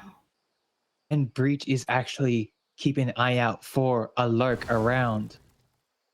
And it is going to be inevitable that they're going to see each other. 6 How volts fast? The- Able to grab it very quickly there, but now 30 they are seconds alerted to the location. And now it's only 30 seconds left to be able to grab Spike and or kill both of these players. But unfortunately, catched by the Omen util and no longer able to put up a good fight, unfortunately. But now the defenders, all of their ultimates are ready. And I wonder if the attackers are going to be prepared for what may come next. 4-2 now. I was expecting it to like just keep going hit on head, but it seems like the defenders do really want to like start going on that rhythm. Perhaps like multiculturalism, they have kind of adapted. Yeah, maybe, or maybe even Lotus happens to be a map that they're more comfortable playing on. Ooh. That being said, Rain does get the first pick onto the Omen. Weedman going down. And now they're going to start heading towards A, but the defenders do appear to be more prepared for an A push right now. Reyna in A tree right now, and being swung by 2, but getting 1 off of that door. Being traded by Kekfo, but the other 2 defenders able to grab some more kills. And now the only one currently on site is Cypher, able to use the ult there to grab the positions of both of the current attackers. They know they're in tree. They have to play to ensure that they don't get caught off guard by tree. And Sticky Beaky grabbing a kill using the ult right there. Tour de force coming out clutch. But using the ult to make sure that they don't get to the spike. But it does not delay it enough. And now it brings us to a 5-3. But that they had to use 2 ultimates on the side of the defenders, while I believe the side of the attackers only used 1. Stay alert.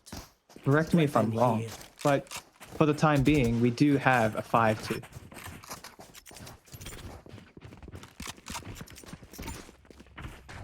Yes, this should do. I wonder if right now the attackers are currently wondering what the best strategy to go with is, because what they've done so far has started to fail them. And it appears that they're going to start spreading out between all sites. 2 going to C, 1 going to B, and 2 going to A. But the ones in A being met by 3 defenders. Ooh, Sticky Beak grabbing a kill onto Axios there with an ult. Weedman able to convert that into a kill off of Rain. Seeing this like 4-2 is like gives an idea that the defenders are slowly getting more comfortable with playing on Lotus. Indeed. A lot of this could be attributed to just unfamiliarity with the map itself. I actually don't quite remember which team this map picked. Which team picked this map? Yes, I'm also unsure. That one will probably have to get back to you. Maybe from our producer in the background.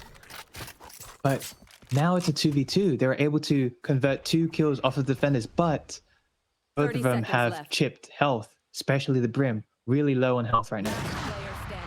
And the AWP coming in, grabbing God King straight. Now it's 2 fully health defenders against 1 Brim, and his location is revealed as well. I don't think that's a good position at all. Yeah, this is not going well for the side of Kekfo, and unfortunately was unable to get in and plant. Now we have a 6-2. It's definitely starting to go in favor towards Papa Clan. That goes there. Yeah, I can definitely see that, especially with Sticky Vicky and his upshots last round. But do you think it's possible for them to come back? Because I feel definitely like it think could so. happen. Yeah, because if you look at the scoreboard, it's simply just like momentum changing against like one another. Yeah, for sure.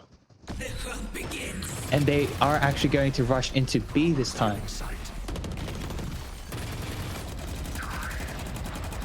One kill from Weedman from the side of B in A link.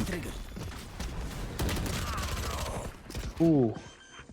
God King grabbing Weedman, Rising Dust. I wanted to say Dust there, but I need to say Duck now.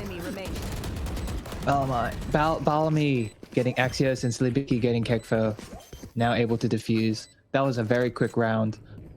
Potentially due to the fact that since B is right in between A and C, it was so accessible that they were just instantly pincered from both sides. Because rushed in so fast though. Exactly.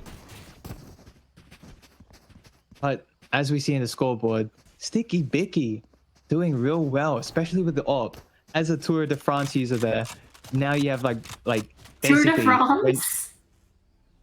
Tour de Force. Hey, it's the same thing. Tour de Force. Let's go on a don't bicycle race. I don't need. I'm gonna say so many stupid things. What's his name? Duck and Tour de France. All of the most stupid words that don't make sense because it should be something else.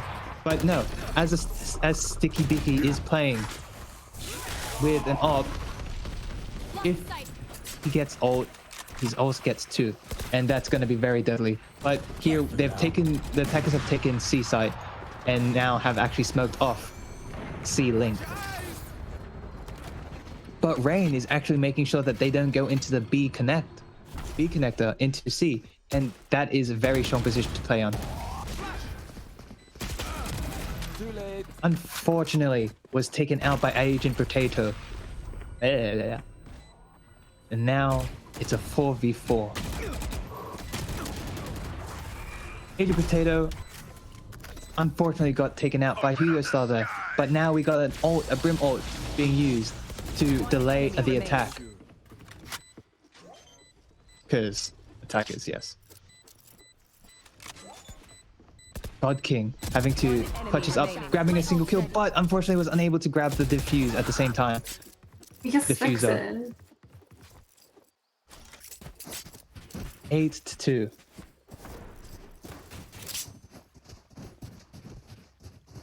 Okay, now that's generally impressive. All 5 ults on our team right now. I don't see a way that they could possibly lose this round. Once again, they have all 5 ults just like before. This is...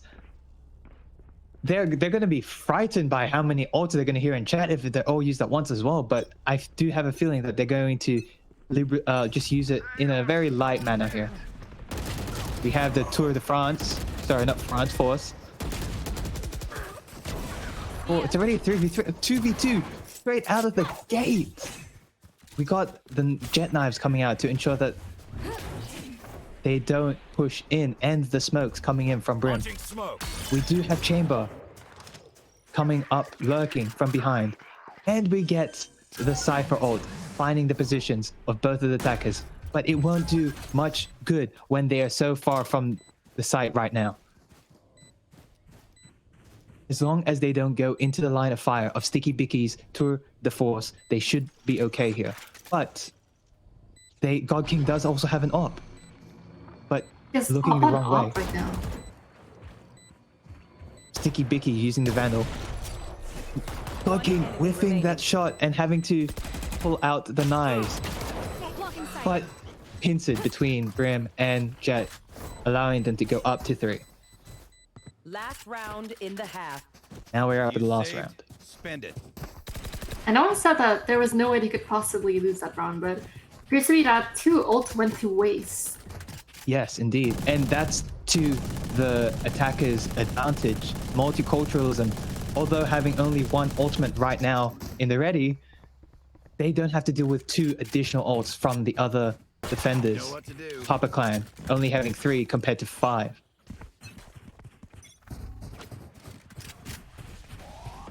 And now it seems like they're going for quite a deep wall, 3-2 mid, and Hugo Star actually managed to find first blood. Here we see Sticky with his AWP and running into multiple people, but Ronald loses away quickly. Hugo also takes this opportunity to unleash his Empress, which hopefully he should be able to get lots of value from. Sticky still managing to use AWP though, does not quite catch anyone. And it seems to be that the attackers have not leaned towards a particular side yet, and the defenders are just playing it off so, but Hugo does manage to get one. And Kickflow gets another, turning it into a 2v2. Just some prodding right here as both teams seem to diverge towards A side. Rising does just take it so about to possibly encounter both Kickflow and Hugo Star. Last player standing. Hugo Star does manage to take him out though, turning it into a 3k total. Dismisses away, and it looks like they are about to run through their final enemy. Sticky who manages to take Hugo out. That works. Play it carefully, just placing off his anchors, but I'm not sure if he knows that the brim is there. And he was caught off guard, winning the attackers around and turning the overall match score to be an 8-4. Switching sides. Does look like now they are definitely having some momentum to get back up into the scores right here. And looking at the scoreboard, we definitely have some outstanding performances from Sticky Bicky on Chamber. You know what the scoreboard looks like? You know, like one of those graphs in maths that like goes up and then goes back down? I forget what it's called, but it looks exactly like that. Can't recall. No, it wasn't statistics. You know what? This is why I'm not taking Math 1131. Fair enough. Okay, let's just call it a quadratic graph. Thank you, Mr. Producer Man. Yeah, normal distribution. Now we're entering round 13, with the attackers currently spread out amongst around B and A, but it looks like they're going to be going towards A.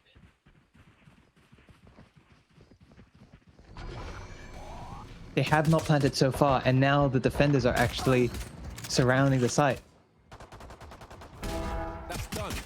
Oh, Rain with a great headshot and collapse. But unfortunately unable to convert onto Chamber there. And now it's a 2v3. Last player standing. 1v2. Omen versus the Reyna and the Jet. The Omen is currently lurking behind site. One enemy remaining. Oh, the Jet was just did not expect the Omen to be there. And now is waiting. The Omen is waiting. Hugo starts being patient, trying to see if he can catch him off guard, and grabs the headshot, giving the defenders an 8-5. Up to 5.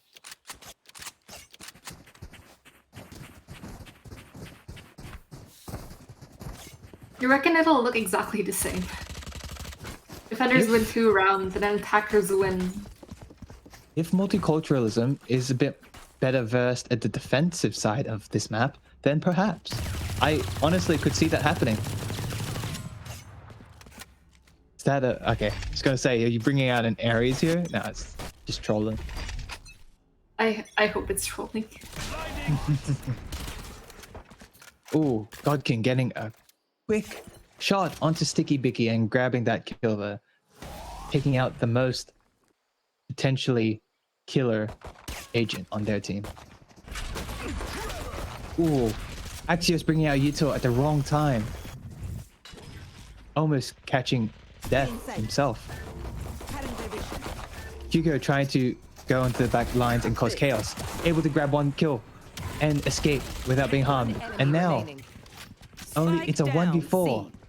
Agent Potato only has to grab a few kills to make this worth it. Able to trade at 1, but leaving 3 defenders alive. Bringing it to an 8-6, which is getting closer and closer. What if it gets to an 8-8 again? I would like that. Maybe You would? we're actually just deja vu. I would like that. Maybe. Hey. Hey.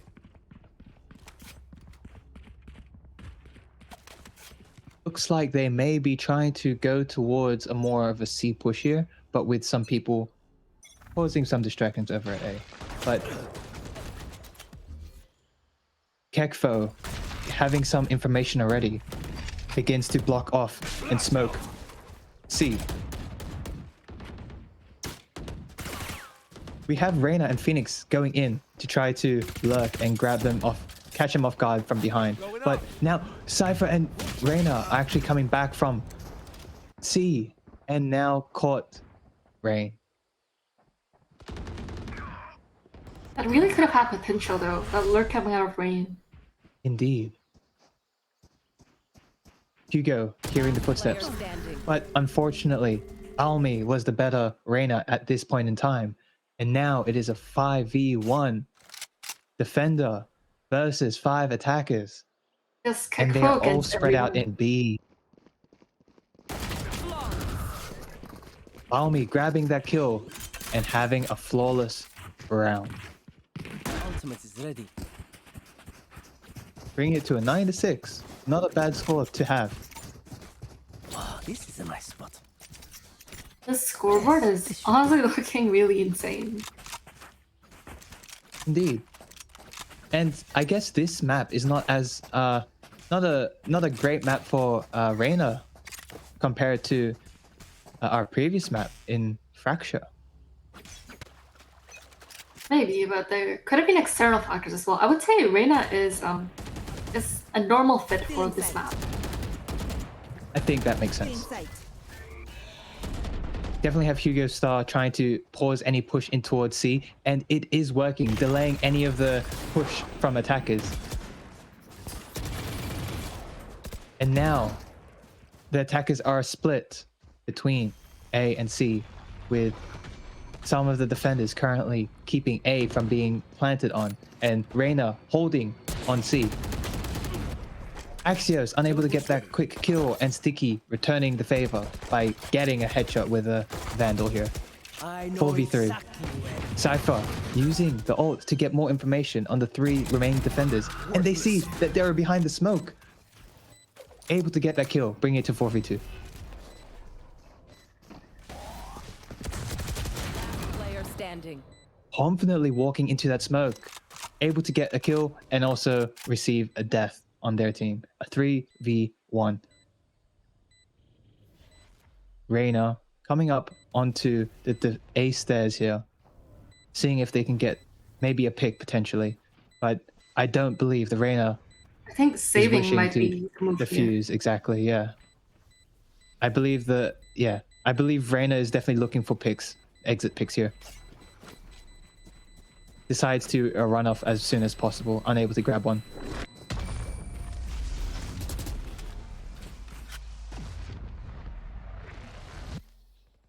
Deep breaths, everyone. Your hearts Interesting. are pounding. Definitely interesting split. They tried to go to C.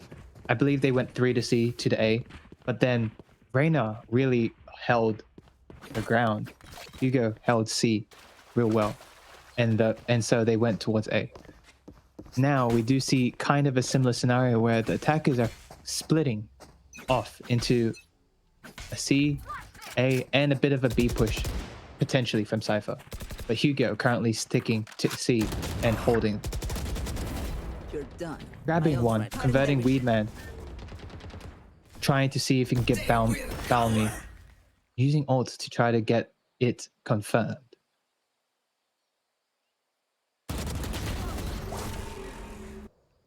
Able to get that convert. And now a 2v5. Cypher, Breach versus full stack with very high health. Will they decide to save this potentially? Will they decide to try to go for it? I think this will be a safe round for their end unless they do slowly try to creep up towards B, but that's also assuming that they do win their duels. Correct. They might be more or less trying to just look for picks and see if they're able to plant as a secondary objective, but they won't. One enemy remaining. Yes, Rain able to grab both picks here, both headshots, and grabbing a flawless round, bringing it to 10-7. They ruined my normal distribution graph.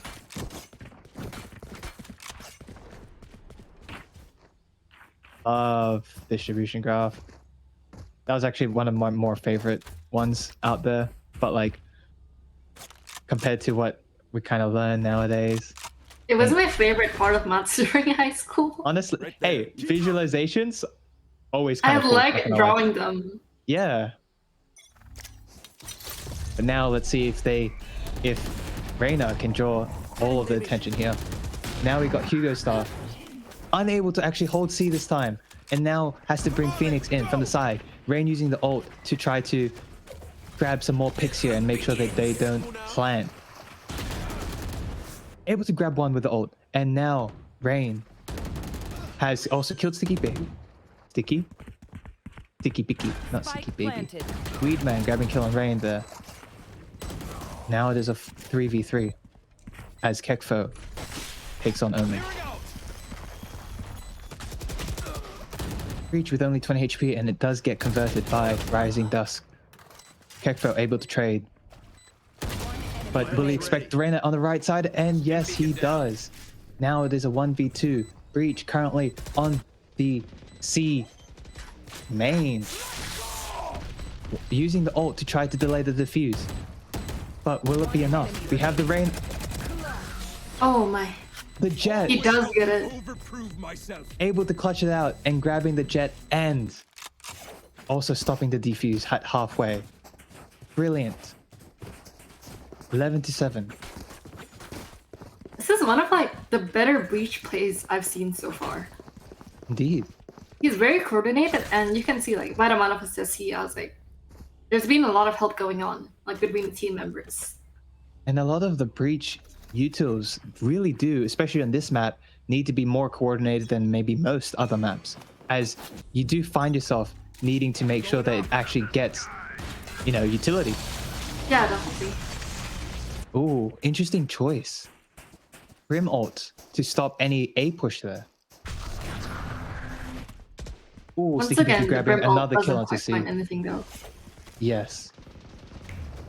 And now they've gotten free Rain once again onto C, and Rain going in to try to delay it.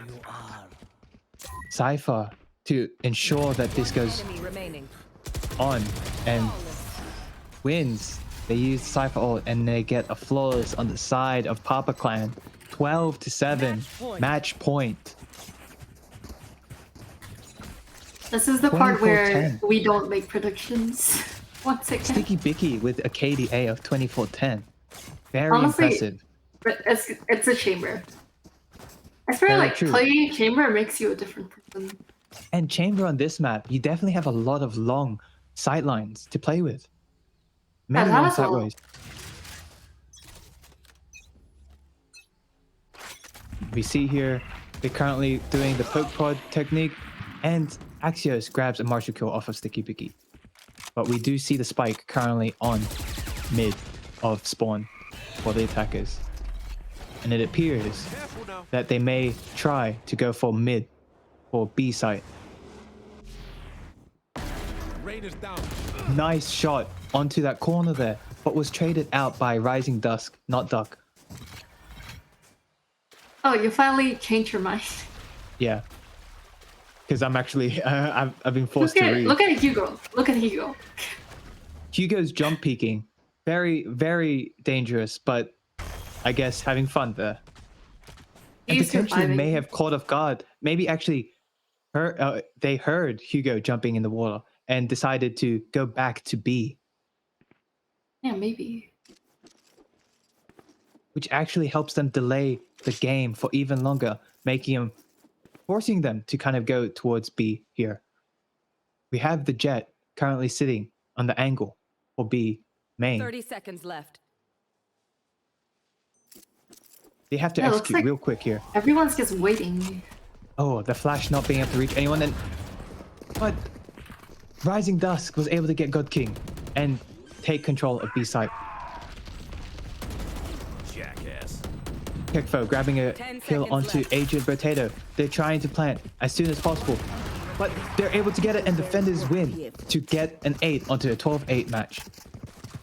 Great retake. Didn't give the attackers enough time to plant.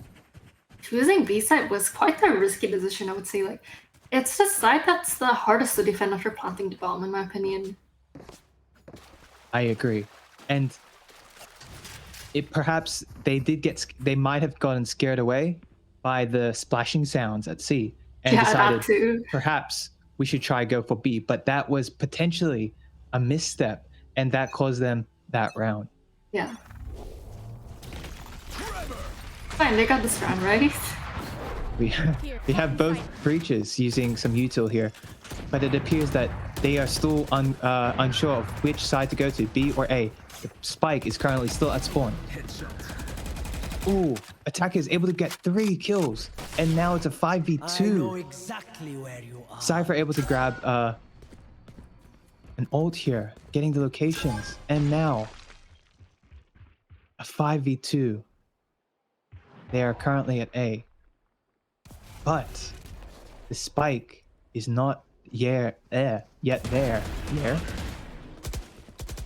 It's not over yet, though. Last It is player not over. standing. 3v1. Still doable. Oh, unless Valmy does Kekko get grabs the his top kill. part here. Grabs the Oh, kill. 5 HP, but was able to get traded. And So 13 to close. 8 defeat towards Papa Clan on Lotus. That gives Papa Clan 2-0. Congratulations to Papa Clan. Look at those stats right there. Sticky Beaky coming out on top of that scoreboard. What an amazing play and what an amazing game. that was Honestly, so that beautifully one played. that one was great to watch, especially with the fact that we saw the previous match was very equal. So we kind of came into this like thinking that maybe it will be an equal match once again. And it kind of was until the end there. And that was an amazing gameplay, not gonna lie. And like what are your thoughts? Like do you think that it was played well? Maybe something could have changed? Like, I don't know. I've actually seen some pretty good outplays from this, and it'll probably like give me more insight on how to actually play this map and like not just like use my aim purely. And I agree. And I think for me, I learned that like Breach definitely really useful here, especially all the util, but also Chamber. Definitely a lot of Chamber kills coming out from Sticky Bicky. Sticky Bicky? Yes, They correct. nerfed Chamber, but they didn't nerf Sticky Bicky.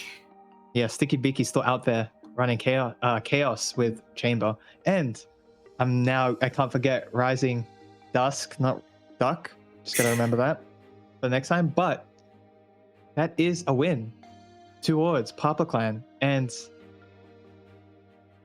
that was absolutely amazing. Once again, congratulations to Papa Clan for winning not just this match, not just these 2 maps, but for winning the finals of Valorant Amateur.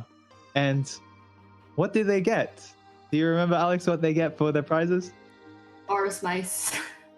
Let's go. Aorus, thank you, Aorus, for sponsoring those prizes for Valorant Amateur. And just to let you know, remember, the prizes previously was Discord Nitros, but they were elevated to be some new peripherals for the team of Papa Clan. So congratulations once again. And hopefully we're able to get an interview with both teams, maybe, potentially, and see how they felt during that match.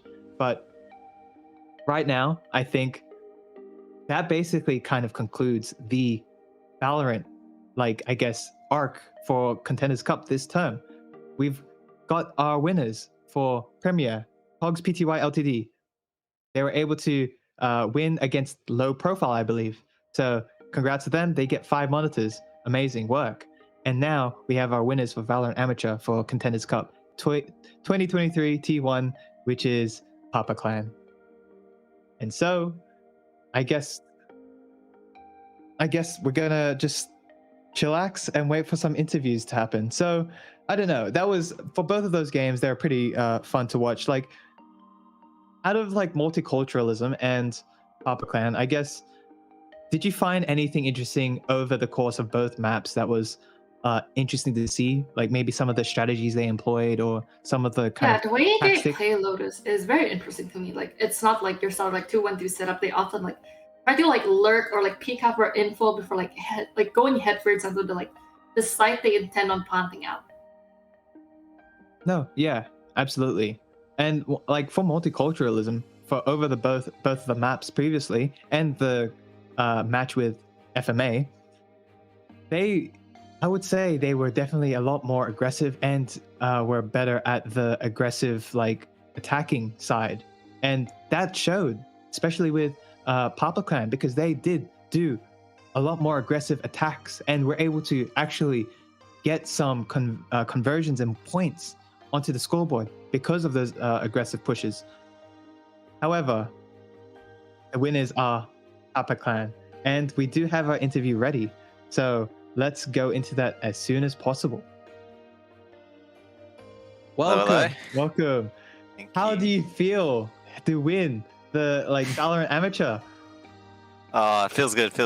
A year or 2 ago now, I entered the Siege Casual League back when it was called that, and we came Oh, a yeah. close second. That's So amazing. to get a win now, that's good. Now that you're in Valorant Amateur and you get another win, that's absolutely brilliant. Like, what did you guys like kind of feel and experience during the entire match? What was the kind of hype or what the emotion, the vibes with your team during both maps? Honestly, we just had to stop each other from feeding. There were times we either weren't getting enough kills or getting too many kills, and so we were chasing the frags down, and it let us slip away a few rounds, especially on Fracture. But no, it felt pretty good. We could feel, especially on Lotus, something we hadn't shown yet. We felt confident, and it showed. So with Lotus specifically, it wasn't your choice, was it, or was that your guys' pick for the map? No, that was their pick. But we thought they might pick into that, and we were more than happy to play it. Yep, and it does appear that you were able to get one over on them with this Lotus pick, and that was brilliant to see, honestly, because Lotus was one of the maps that we did not see at all, basically, during both Valorant Premier and Valorant Amateur. So, I guess, how was specifically Lotus? Because that's the one we just watched. Like, what was your thoughts? Like, did you guys struggle kind of at first, or was it like a learning experience, or kind of both? I think probably the reason no one's picking it is just because it's such a new map. But we'd been trying out in just ranked different team comps, and we found the chamber could get so much control over at C, and so we were able to just send 3 people down A almost every round. And the fact that chamber was definitely impressive. And they didn't have any sentinels, so we were able to like pretty easily flank and condition them to that as well.